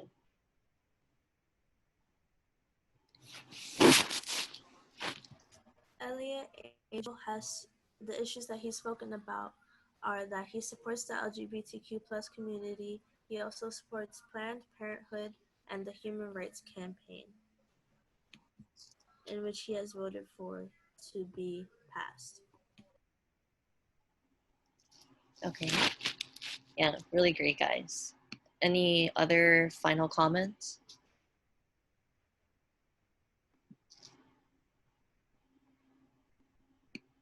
Okay. Yeah, so having learned all this from the politicians you research, what does this make you think about them? Do you guys like them? Would you guys even vote for that person? How do you guys feel? From what I researched tonight, I think Elliot Angel is a good candidate because he knows the community, because he had gone to school in New York and he had been a teacher in New York for 11 years. And he had been in the New York State Assembly, so I feel like he knows New York well and he knows what New York would need. But then also he has spoken a lot about people who have been oppressed and people who need more help. I think it's good for him to be a candidate based off of this information.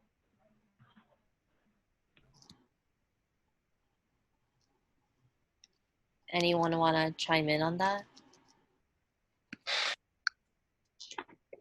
So Abir says on the chat, Carolyn Maloney is amazing.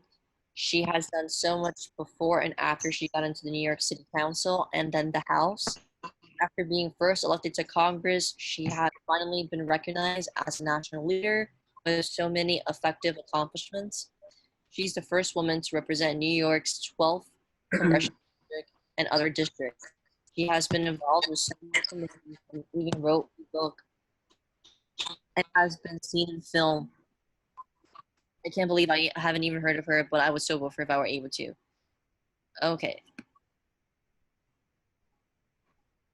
So we're gonna go on to the next part, guys. And or how you can find more information? Well, the track, Gov track, it lists every single bill that that they supported or sponsored, so you can see all the things that she generally supports. Thank you. How about other than that, those websites? Do you think there's other websites?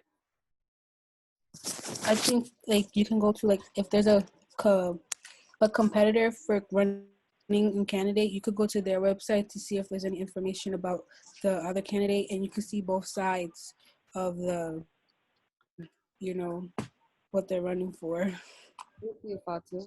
That's a good one. Anything else before we move on? Yeah, one resource I know is Sunrise makes a scorecard. I don't know. I think it might just be for presidential candidates. I'm not sure for the other ones. But maybe we could kind of like look to see what their criteria is, because they like do it by category and then they add it all up. I think it's really interesting how they do it. Thank you, Amina. Anybody else? I think we could also like watch videos of them talking like at their rallies, because that's where they're actually interacting with people that potentially will vote for them.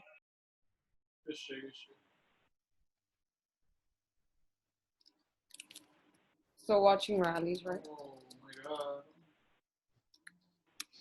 So now that we figure out what issues we care about and where and how to find our electeds' track records, how will we provide this information to our peers? So like to ensure that, as we were talking about earlier, a lot of young people don't vote because they believe that they're ignorant about who's running for office, and they don't want to vote because they don't think they lack the knowledge. They feel like they lack the knowledge, which is what ignorant means, of who's going to vote and what they care about and what they're going to change about society.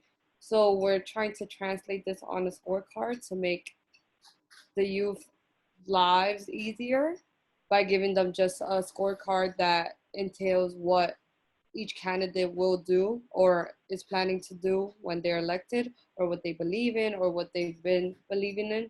So what bills they have tried to push into office. So let's look at a few models of what this could look like. I'm gonna share my screen, or you can just follow along in the actual document. Let me go ahead and share my screen. Here we see San Diego's mayor's race. We see an issue scorecard for Alvarez, Faulkner, Aguirre, and Fletcher. Probably did not pronounce any of those names right. But here we see, okay, what happened here? Okay, I think someone started typing. But street and sidewalk repairs, what they believe, what they're opposed of.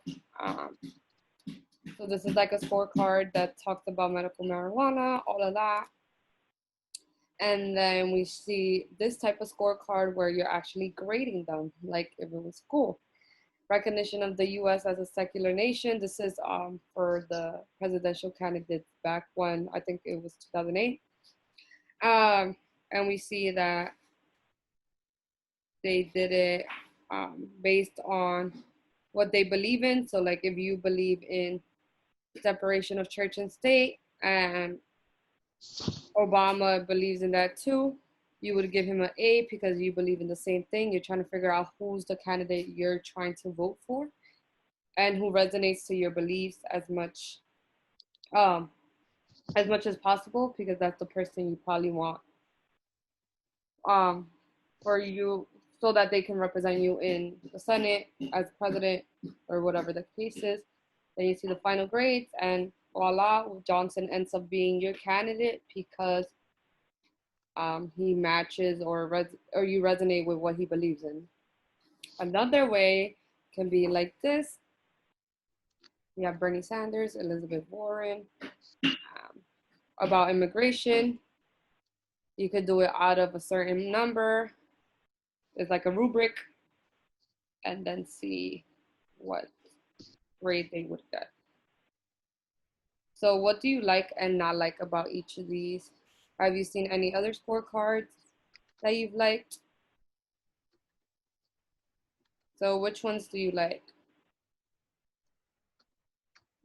I like more of the first and second one because they're like pretty straightforward. They're not like pretty large descriptions like in the third one. I feel like because it's a bit too much information, people would get easily distracted.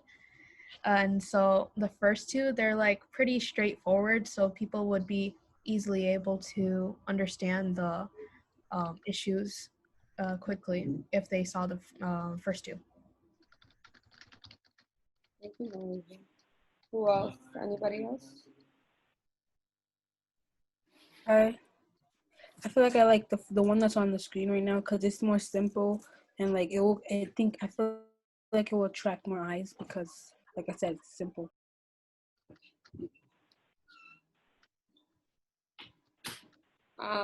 So do y'all understand the idea of a scorecard? Mm-hmm. Awesome. Patrice, do you want to explain a little, or are you available? Yeah, I can, of course. Okay, so since we have to create our own scorecards, we are going to make one centered around the environment and environmental issues. So, for example, one of the categories that someone can use is let's say environmental racism, and then you're gonna look up both candidates' like stance on environmental racism, and then take it and then jot those down. So that's kind of what you guys are going to do. You guys are going to pick a topic within the environment. So it could be the Dakota Access Pipeline. It could be, thoughts on Greta Thunberg. Yeah, it could be things surrounding the environment, and really look up both candidates' point of view and then take it down. And then that's how we're going to start to build our scorecard. So maybe, Yessie, we should give them like 3 minutes to come up with a topic, and then share it to make sure we don't have the same one. And then from there, we can start looking up like responses. Yes, I have a question, Patrice. We're making one issue card for the whole group, correct? Yeah. Awesome. So, let's figure But out. if you wanted to come up with a couple models, you could. Like ultimately, you'll want to hone in on one. But hey, if your creative juices are overflowing, go for it. Let's try to do one first, and if we have time, we can do some more. So aren't all of these like technically a part of women's rights? Yeah. Oh yeah, that's true. Yeah. Yep, these are things that that we've agreed that are important to us as a group, right? So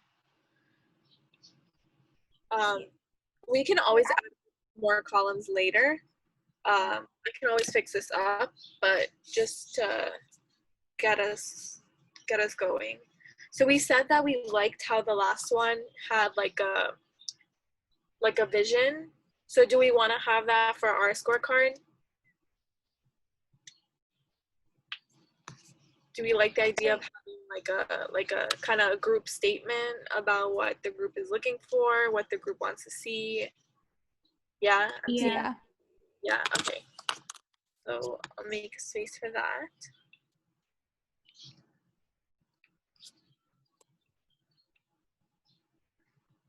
So Would anyone like to start us off?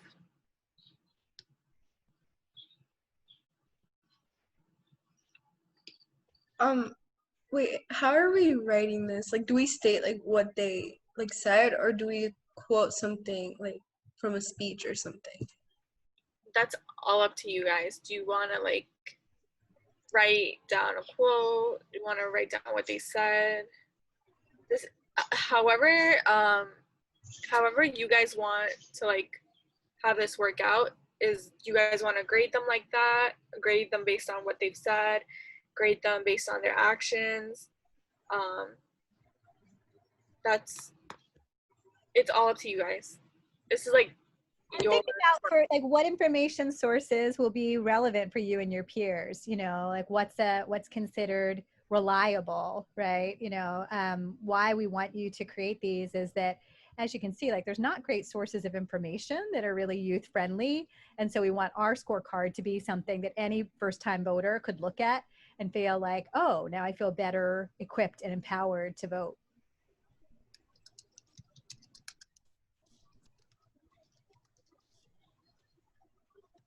I think that it should be like what their stance is versus like what they did about it. Like, for example, Bowman, and he said that he was pro-choice, but he didn't do anything about it. So I think that like we should like format our answers like that. I think it's like because it has both possible. Does everyone like that idea to do it based on what they've said? I think that's a good idea, but I also think it's kind of difficult because isn't Bowman like fairly new to being in Congress? Yeah, so like there's not like much to go off of because previously he was campaigning and he had what he said. So that I think that idea would work better like after we saw what he did, because there's a good chance that he would do nothing, but there's also a good chance that he would do stuff. So, or that he would advocate for all of this that we're, you know, talking about right now. So I think maybe we can use the quotes of what they said. I mean, I know that's not like the best because actions speak louder than words, but like there's not a lot that we can go off of for Bowman. I mean, yeah, I completely agree with that. When I was looking at like his economics, like it just like he spent like more money on like real estate and stuff than like other issues, and I just think that like obviously that money could have spent somewhere else. So I was just like thinking that, but I like agree with what you're saying. Yeah, also I wasn't trying to attack you. I definitely agree with what you're saying too. Oh yeah, no, I understand. No, I didn't want to attack you either, but yeah. So what does Bowman say on abortion? Pro-choice. Pro-choice. So, and Engel? Pro-choice. Pro-choice. So should I read a quote, or are we just gonna say pro-choice, pro-choice? If you have a quote, we can add that for sure. Okay, because on the let me just go. I'm a little bit confused because there's a quote for Bowman, but it like he states reproductive rights at the same time as like abortion. So I don't know where we would state that. Do you want to put the quote in that, and then we can all like come to a consensus as a group? Wait, can you say that again? Oh, someone pasted it. Oh, is that the quote that you were referring to? Yeah. Yeah. Well, he does talk about believing that abortion is healthcare. Oh, also, do we want to add the Hyde Amendment onto the repealing the Hyde Amendment as a column? Yeah. Wouldn't that be tied into his views, or is that separate? Tied into, I'm sorry? The thing about the Hyde Amendment. Yeah. Wouldn't that be tied? I forgot. What does the Hyde Amendment specifically say? Does anyone want to answer that question? If not, I can.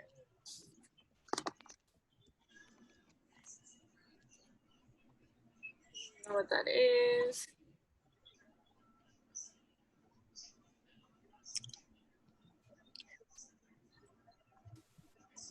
I could look it up. Hold on.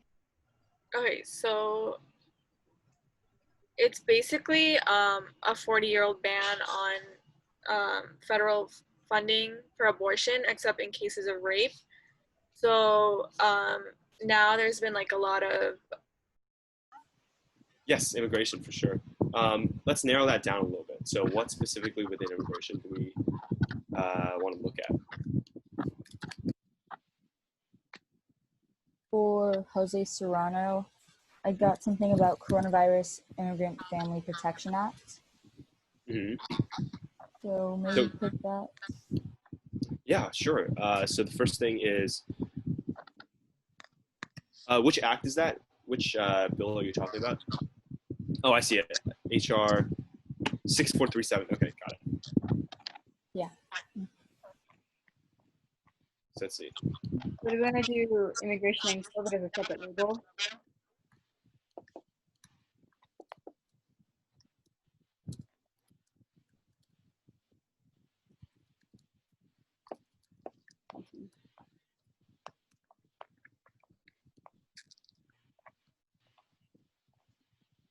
They both support same-sex marriage. Oh, so Anna says the border. I think that's a really good one.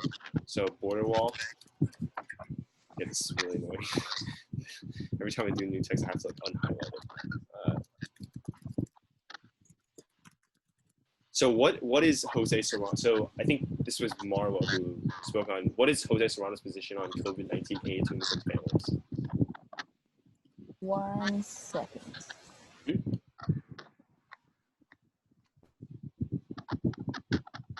Actually, while you guys are typing in this, I see you guys are working on it already. If it's like highlighted, don't worry about it. We can just like unhighlight the whole thing at the end. So I realize it's quite annoying.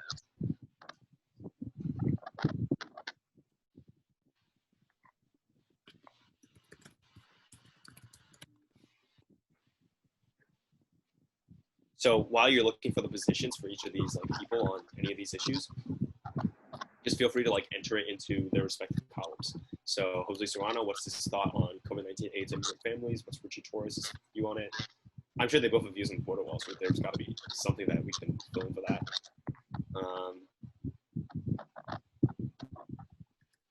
Someone's putting in ICE, perfect.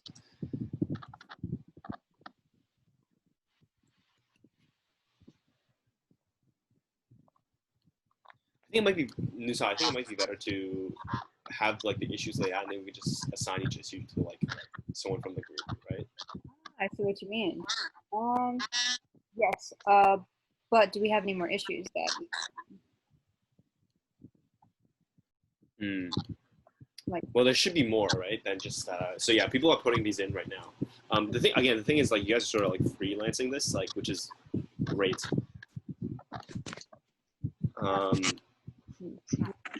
So I don't really know if Asani would do anything. Yeah, so you guys are already filling this out, which is amazing. Frank, can you remind me, what was the question you asked about the Immigrant Family Protection Act? So I was just asking like what that person's position on it is. So did he like vote for it? Did he sponsor it? Like what was his view on it?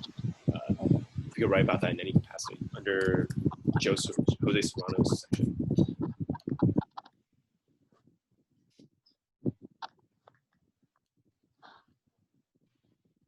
Okay, cool. Do you guys have any questions? Can you help with anything?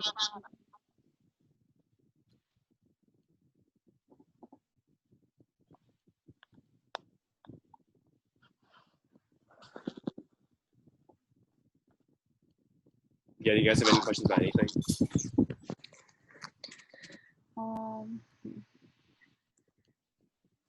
My only question is, so I'm like looking into what I said about the immigrants, and it says the actions which were. I think you cut off. Okay, yeah.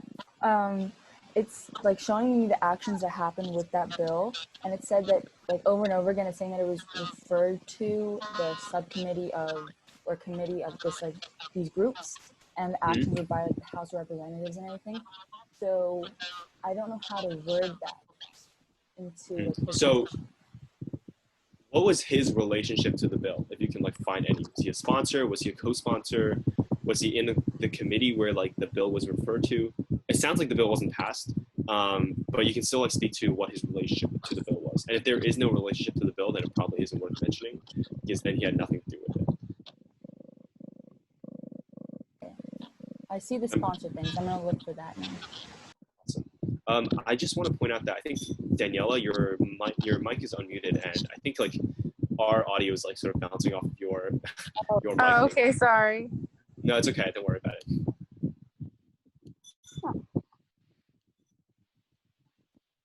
Oh my god, you guys are doing such a great job. I don't know if it was Daniela. Oh, I think it's good now, right? So. Did you hear that?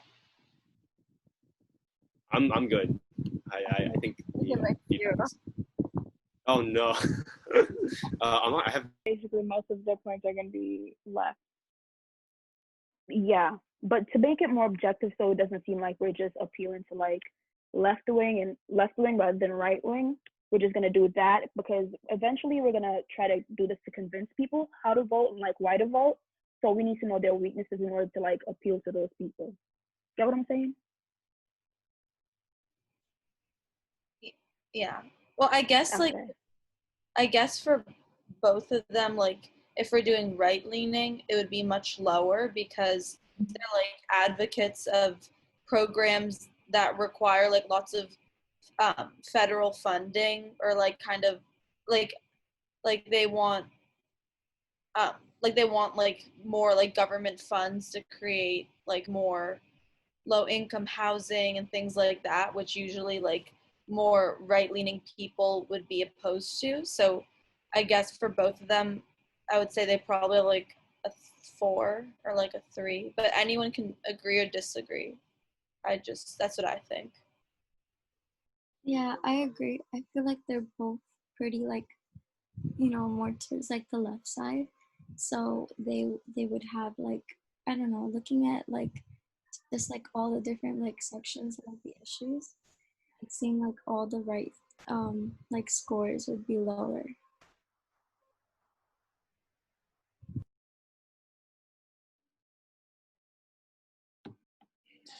Yeah, so here like when we're scoring the left wing, right wing, we get to see like both perspectives, and like you were saying, if it has to do with money that may not benefit those on the right wing, they're probably gonna be voting lower. So that makes sense.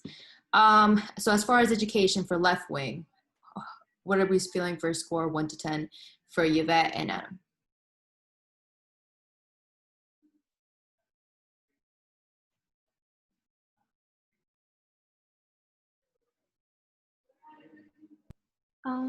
I would say a 9 because I feel like it appeals really well to like low income and minority students. So like, you know, wants to cancel college loan after 10 years and you know, providing more resources. And so I would say 9. Okay, great. So you said that it would benefit more for the low income communities. So with that said, how would you feel about the score for the right wing?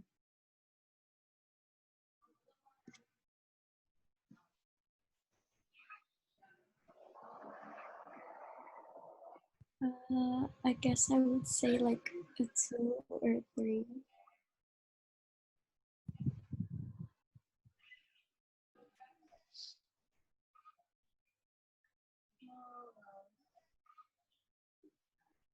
Three, 4. Okay.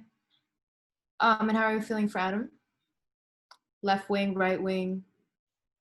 How are you feeling for scores 1 to 10?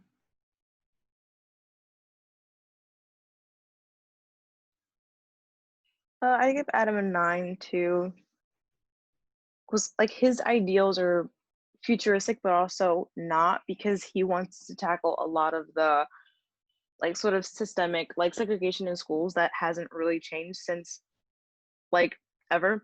And although, you know, segregation has ended, communities still stick closer together. So yeah, there's diversity, but not really. And if there is, most like universities or schools really only do so for face. So I think because he's so aware of the fact that schools are still segregated, most likely not like intentionally, but because no one ever really pays attention to it, we don't realize that, okay, you have a lot of these schools that are predominantly African American, and then other private or charter schools like aren't. So the funding goes to them and not to these other schools. Mm-hmm. He's sort of like changing the future by changing a past that has been set in a way where we don't even realize that, okay, this has already happened, or an institution hasn't ended, it's just continuing and it looks different.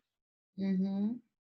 So for right wing, I'd say they probably give it like a 2 because they don't want the funding to leave schools and go to ones where they feel like we wouldn't appreciate having the resources or textbooks or like computers or whatever that more appreciative or privileged students would appreciate. Yes.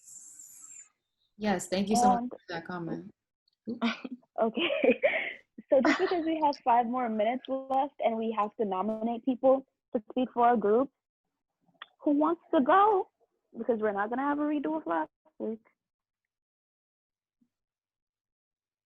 Does anyone want to speak on behalf of our group and talk about the beautiful work that we did, the amazing information that we found, the work that everyone put in? I'm really trying to sell this here.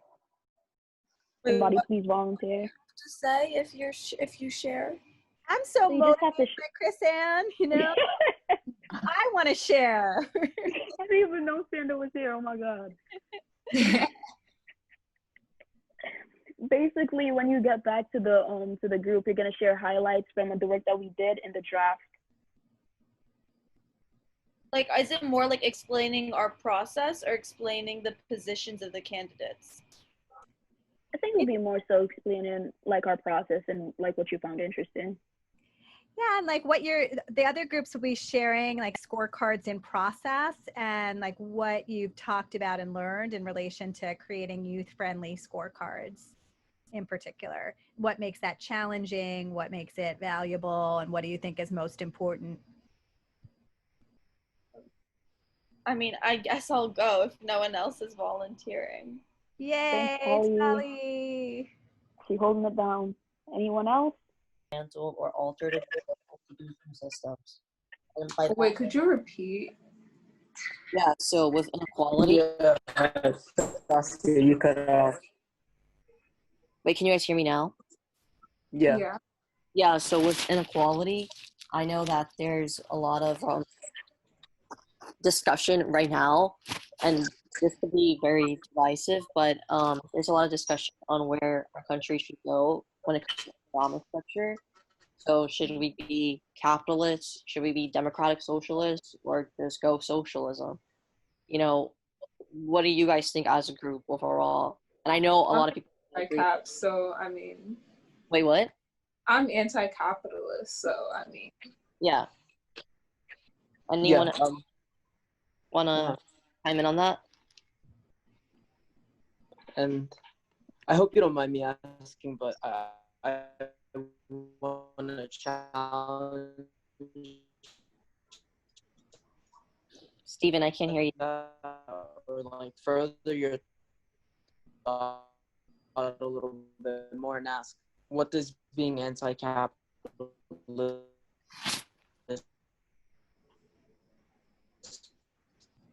mean? And you know, if you're anti-capitalist, then what? Yes, sir. Yeah, but I said I wanted to further it a little bit by asking, what does like anti-capitalist? What do you stand for? Too, I want to point that out.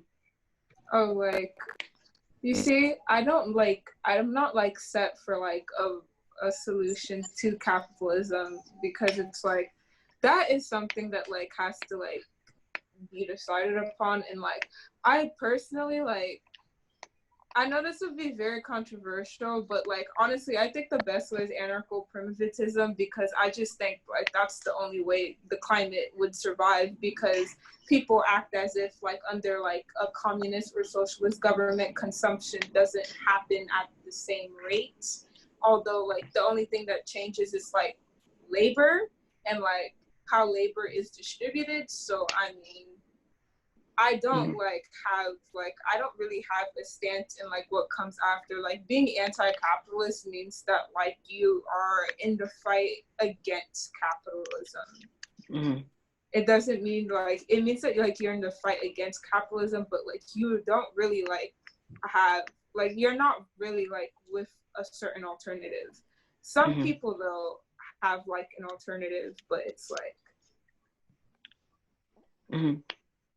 And the reason I ask is because like I know from what I've been seeing online and like among friends too, or like I want to say peers, I've heard that it's not just about like the fight to anti-capitalism, but it's more about like finding more sustainable solutions and really thinking about, okay, how can we move from here? And you know, a lot of them, or a few of them, have talked about socialism and thinking about it as like in a benefiter for like the majority. But like, are they like environmentalists? Like, is that like why they see socialism as a better option? Because like socialism and communism, like they don't like, I only prescribe to like Karl Marx's version of socialism, which is that like it's the means to get to communism.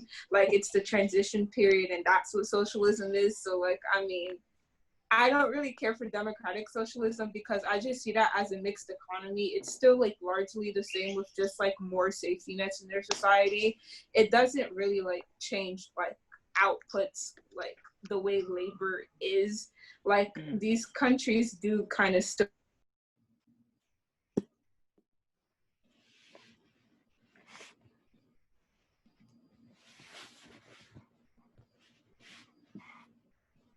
Welcome back.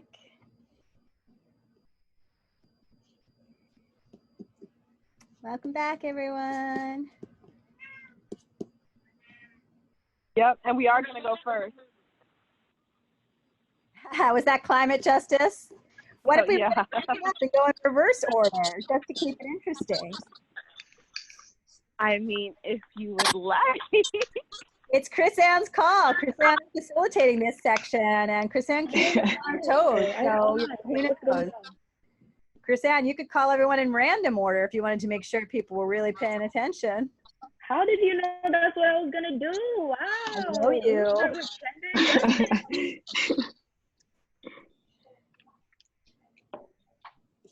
Okay, is everybody back? Let's see. I think so. Chris Ann, hit it. Okay, so we'll start with inequality.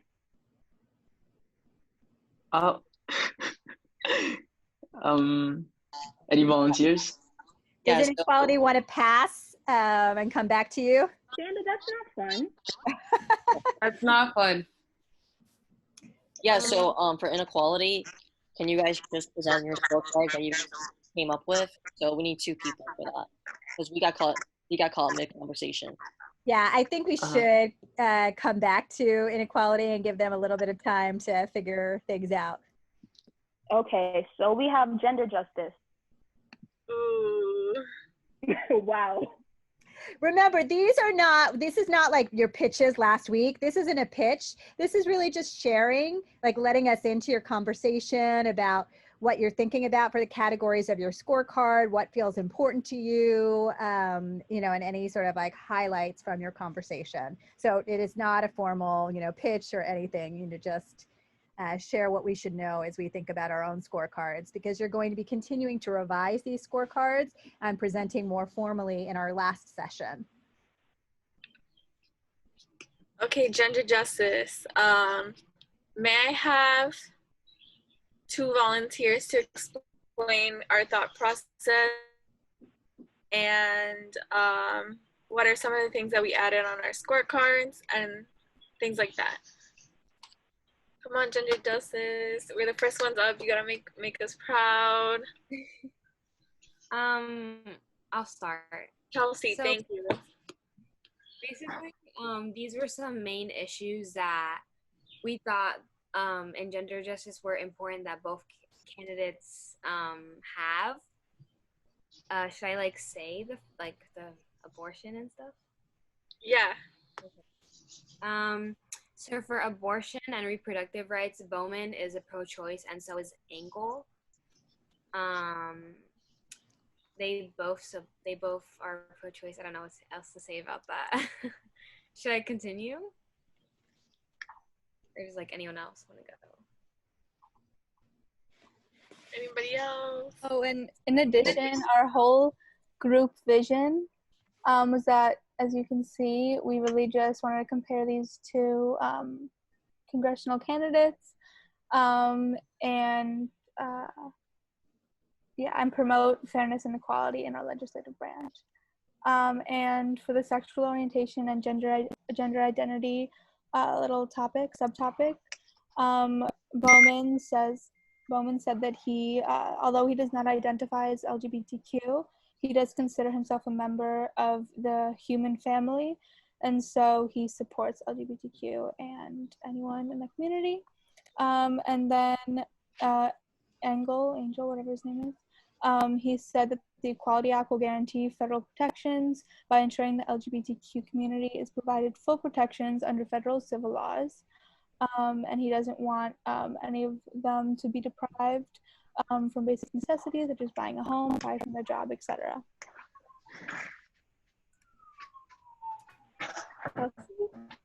Anybody else? Any wrap up?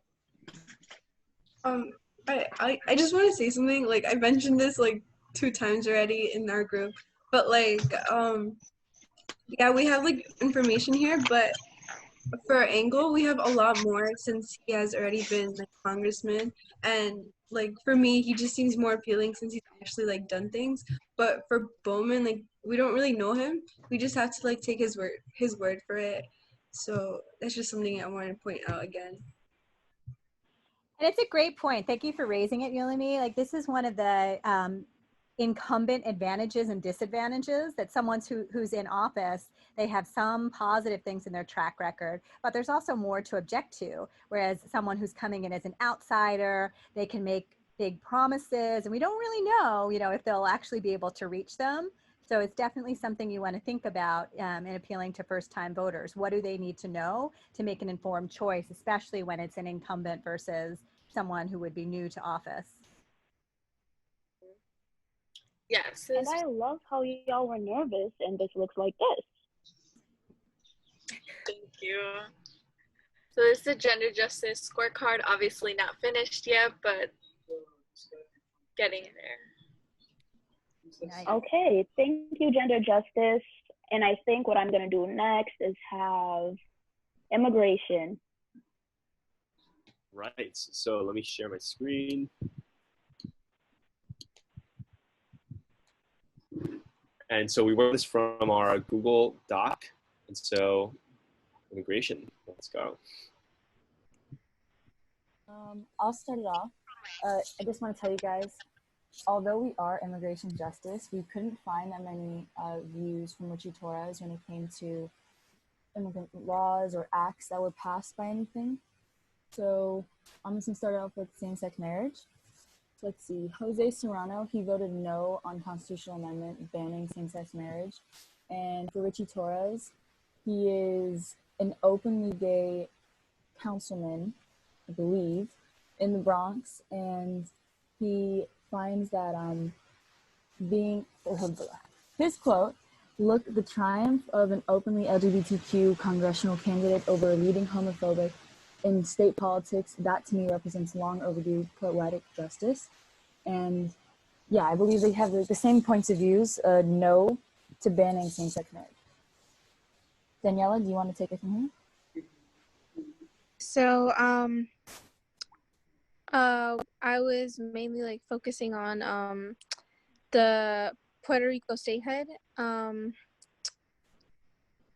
Jose Serrano's stance was that he sponsored a bill for Puerto Rico to be a state, And Richie Torres, although he hasn't really sponsored any bills or voted anything towards it, he has tweeted and he upped a piece in the New York Daily Times stating that as Americans, we must speak out forcefully against the de jure and disenfranchisement of our fellow citizens in Puerto Rico, for it represents a deep rot at the very core of American democracy, not to mention a manifestation of very systematic racism against which millions have stood protests. And interference in other countries.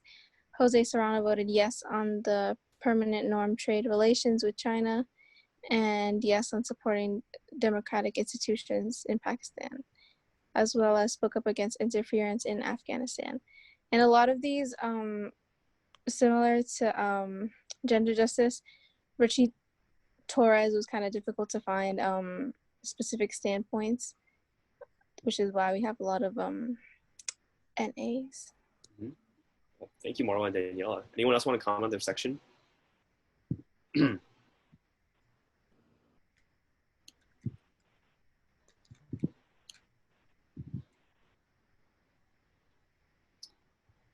Again, I will add that, while we were working on this, unlike the other groups, immigration is like almost strictly a federal matter. And so given that Richie Torres has only ever held like a city council position, it's very difficult to find like where he stands on immigration, just because the city doesn't deal with like, national immigration, or like whether the border wall gets built, or like what like authority ICE has over detaining immigrants.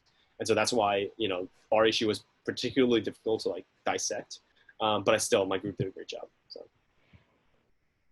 And maybe when we discuss as a whole group, we'd love to hear about, so what do we do, when we have imperfect information about both candidates, or, one candidate, how, like, we want to make sure that that doesn't become a reason why people are like, I can't vote, I don't have enough information. So how do we address information vacuums? So people can share thoughts in the chat, but we are going to move on. Chris Ann. Next up, we have my personal favorite, my group, my kids, my everything, racial justice.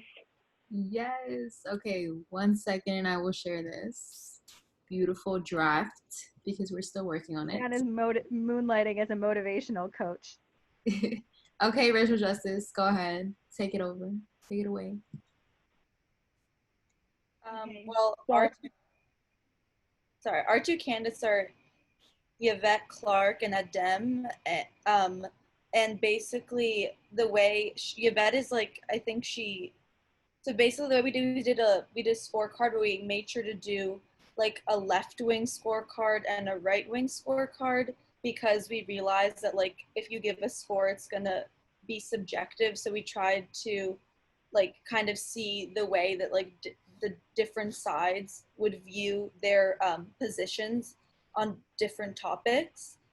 And so like I guess like one of the challenges was like they displayed their information differently, so it required like different methods of digging.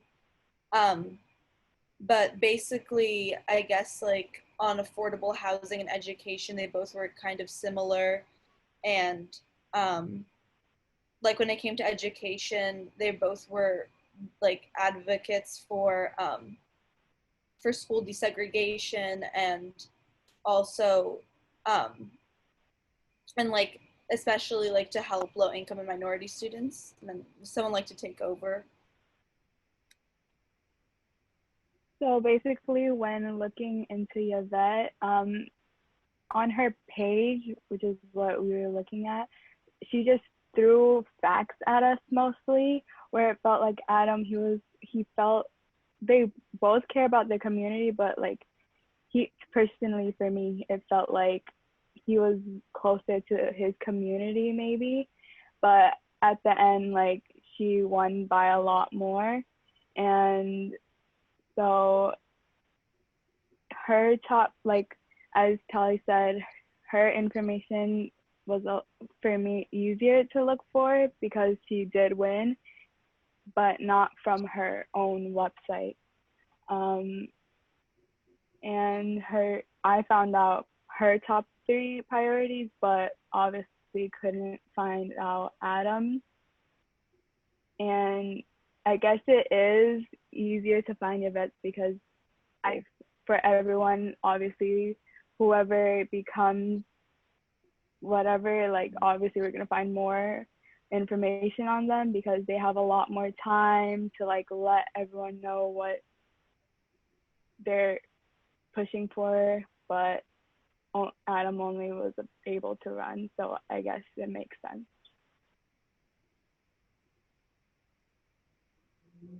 Okay, thank you so much for your powerful comments, Racial Justice.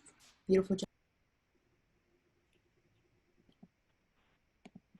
Yay, I love them. They're my group, y'all.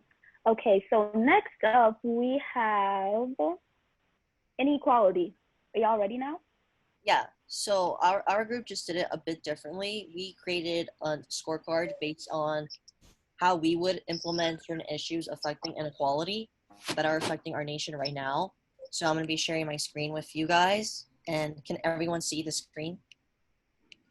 Okay, cool. So, yeah, so Kelly, take it away.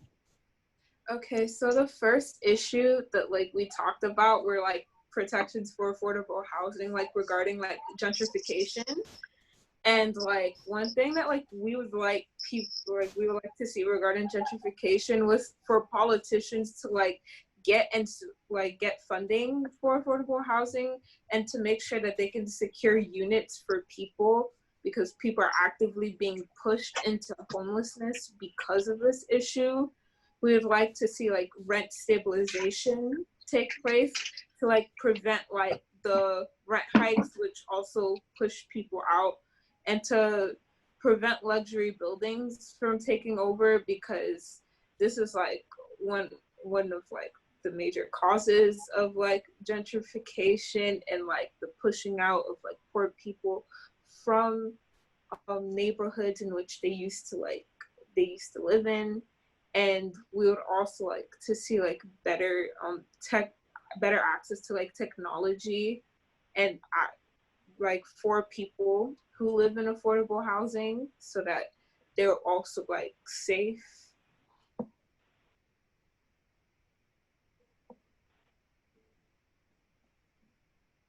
And then to go on to the next part of what we were talking about was college affordability. And we felt that people should be able to go to school by working through school. There should be some kind of option or program where you could work through school and it not just cover a portion of your tuition, but like your entire tuition. And also not just have merit-based scholarships, but also scholarships that are based on other aspects, like maybe community service or just in general need-based. And we also thought that college tuition could be free, like depending on your need. And then we also talked about, in general education, like desegregating schools, and especially in New York City, because we're like the most segregated state in terms of schools. And like more access to technology, like Kelly was saying, but especially in schools, because it really shows up, and like especially now, who has technology and who doesn't. And a redistribution of resources to prevent gentrified neighborhoods from having the wealthiest PTA.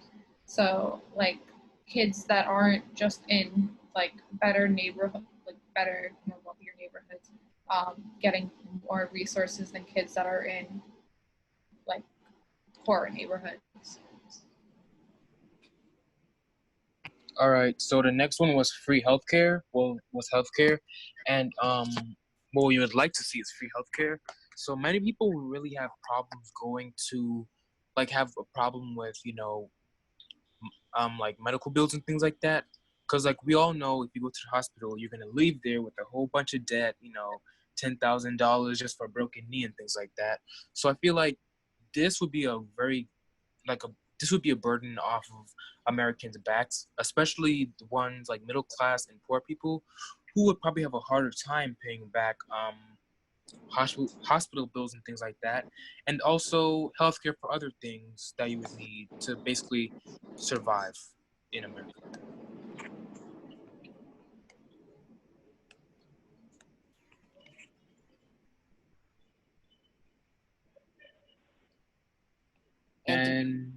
the next one was universal based income, and this one says what we would like to see is amount would have to vary from state to state based on living in that state.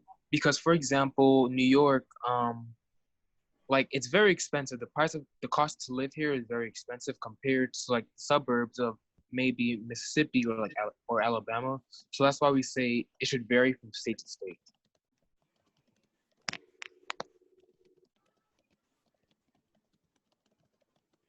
We are unfortunately out of time, but yes, if you continue scrolling down so we can just see super impressive work, both that you have the categories and then specifically what you're looking for. Inequality is a huge and complicated topic.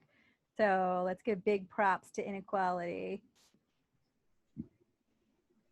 And last but not least, we have climate justice.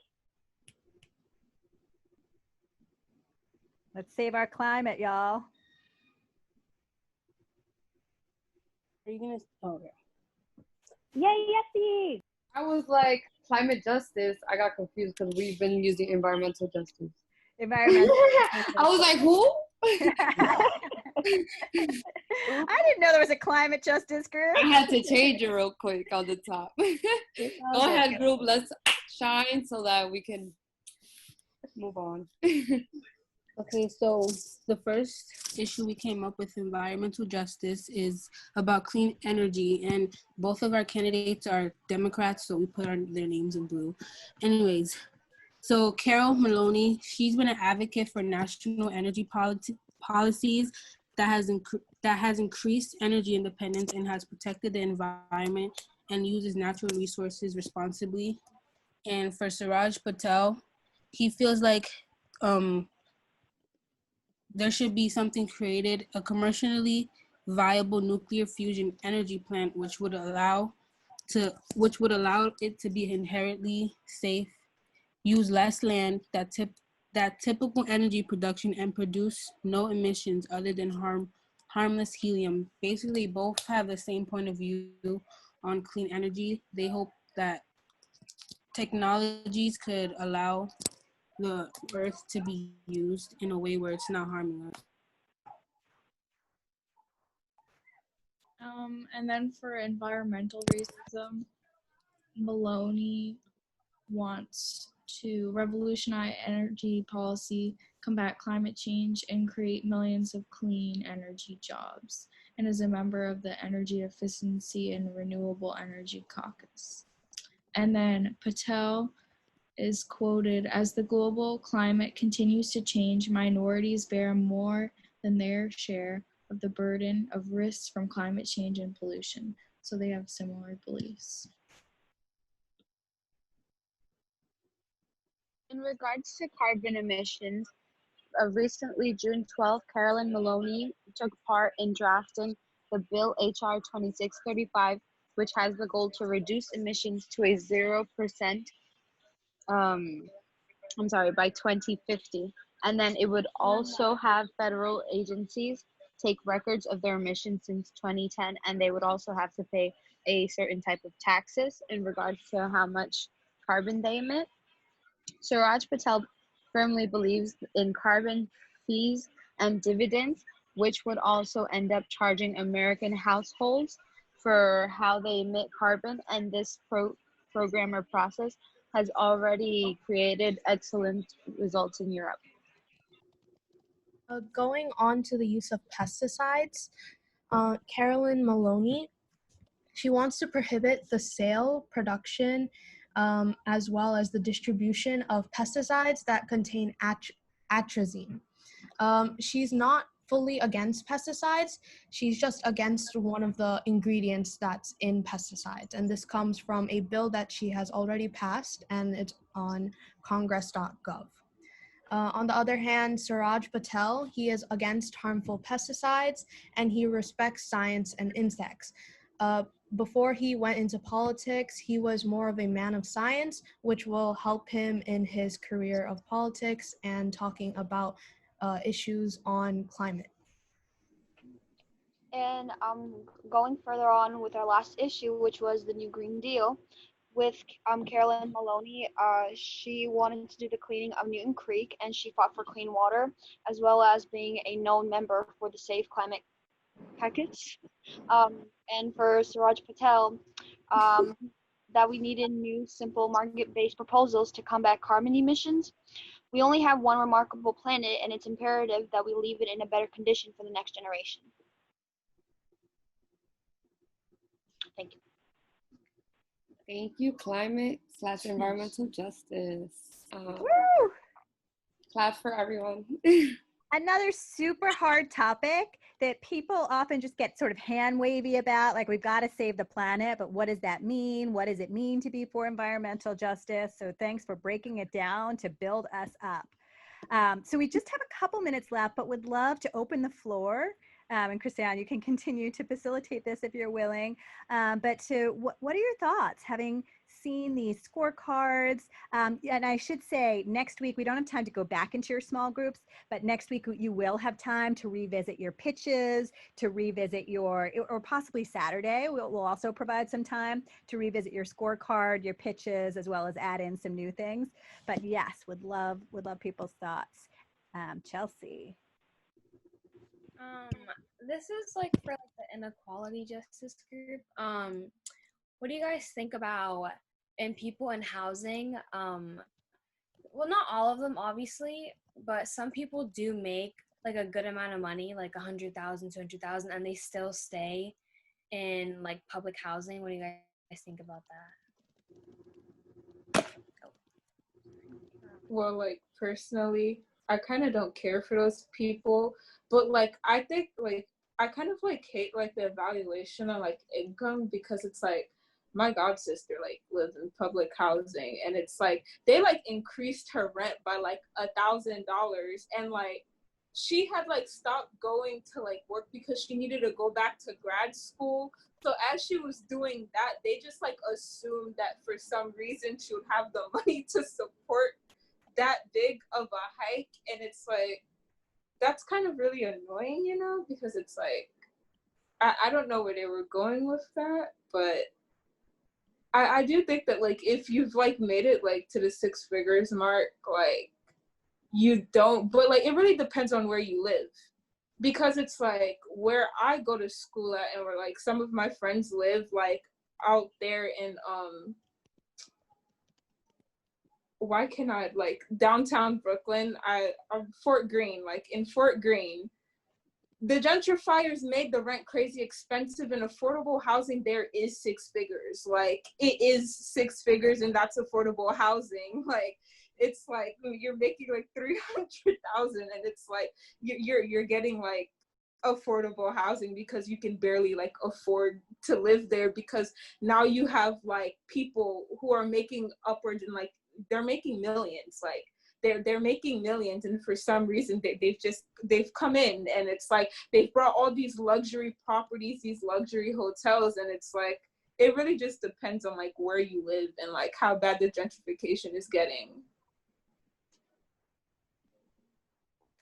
So you think that people who make 6 figures shouldn't be living in public housing?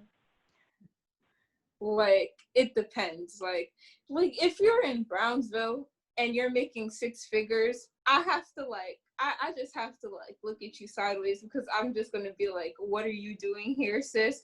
But it's like if you're living in Fort Greene, like on like affordable housing, it's like I can understand that, because it's like the affordable housing there is that expensive, you know? So where it's like, and like I'm not talking about like just public housing, but I'm also talking about like rent stabilized units and like all of that included, where it's like, yeah, where it's like when this is like the realities, where it's like the realities are like you've literally like you've got people like selling houses for like 10,000, and they're like flipping for like 3.2 million because people now find brownstones cool. It's like I understand if you're making 6 figures, you've lived your life in this community, you want to stay there, and it's like you take the affordable housing because that's all you can afford. But what if they're like taking other? I'm sorry to cut this off, although I do think this is a great conversation that I hope you can continue. And we'll also say that in many progressive countries, there can be affordable housing, but it slides.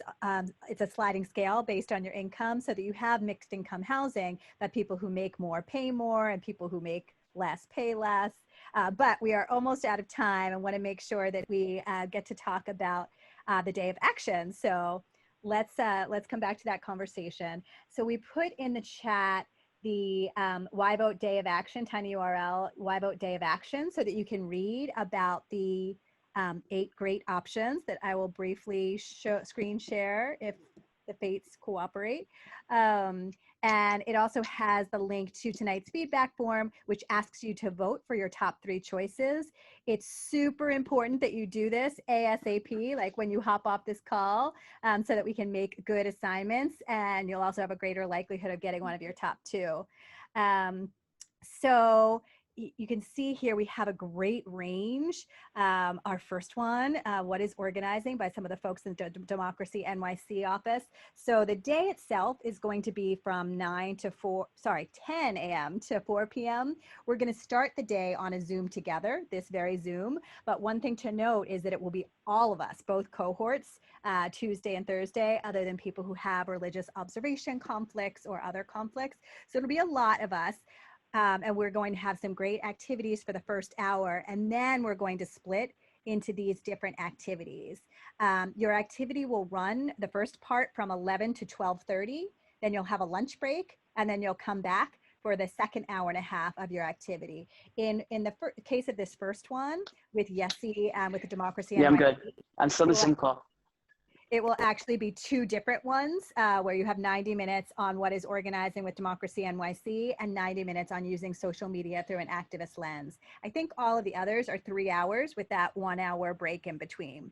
So, so you'll go back into your workshops from 1:30 to 3, and then we'll come back together again on this Zoom to share highlights and turnkey the skills that you've acquired with fellow YVoters in a fun way. As you can see, like, there's an amazing array of opportunities here, and if it were me, there's about 4 to 7 different workshops that I would want to do. But since you can't clone yourselves, you can only do one, but hopefully you'll get to learn from your fellow YVoters. Any questions about the Day of Action or anything related to it? Did you send it to us? Because I didn't get anything, or how does it work? It is in the chat here above. So if you scroll up in the chat, and it's also in the agenda that we sent out. So if you scroll to the bottom of the agenda that we sent before this meeting, you'll have the links there. And we will also put it in the Slack. So Emily asked a great question about poll worker training. So despite the Board of Elections telling me that they could do a workshop, they informed me today that they haven't actually created the youth poll worker training yet. Super bummer. So they are going to come to speak to everyone at 3 o'clock to share about like what's entailed in that training and what you need to know. But the trainings won't be offered to, they really are clowns. I'm sorry but yes. But you know, it is a way to make $600 and to also really contribute to the polls and the elections working. So they're going to come to be with us at 3 o'clock. I know, I wish Yessi could. Unfortunately, there's a 4-hour training involved that will have to happen some other time, but you will learn more information and we'll distribute the applications. Any other questions for Day of Action? And again, we'll be happy to answer as many as needed in the Slack, as we know it is 9:03.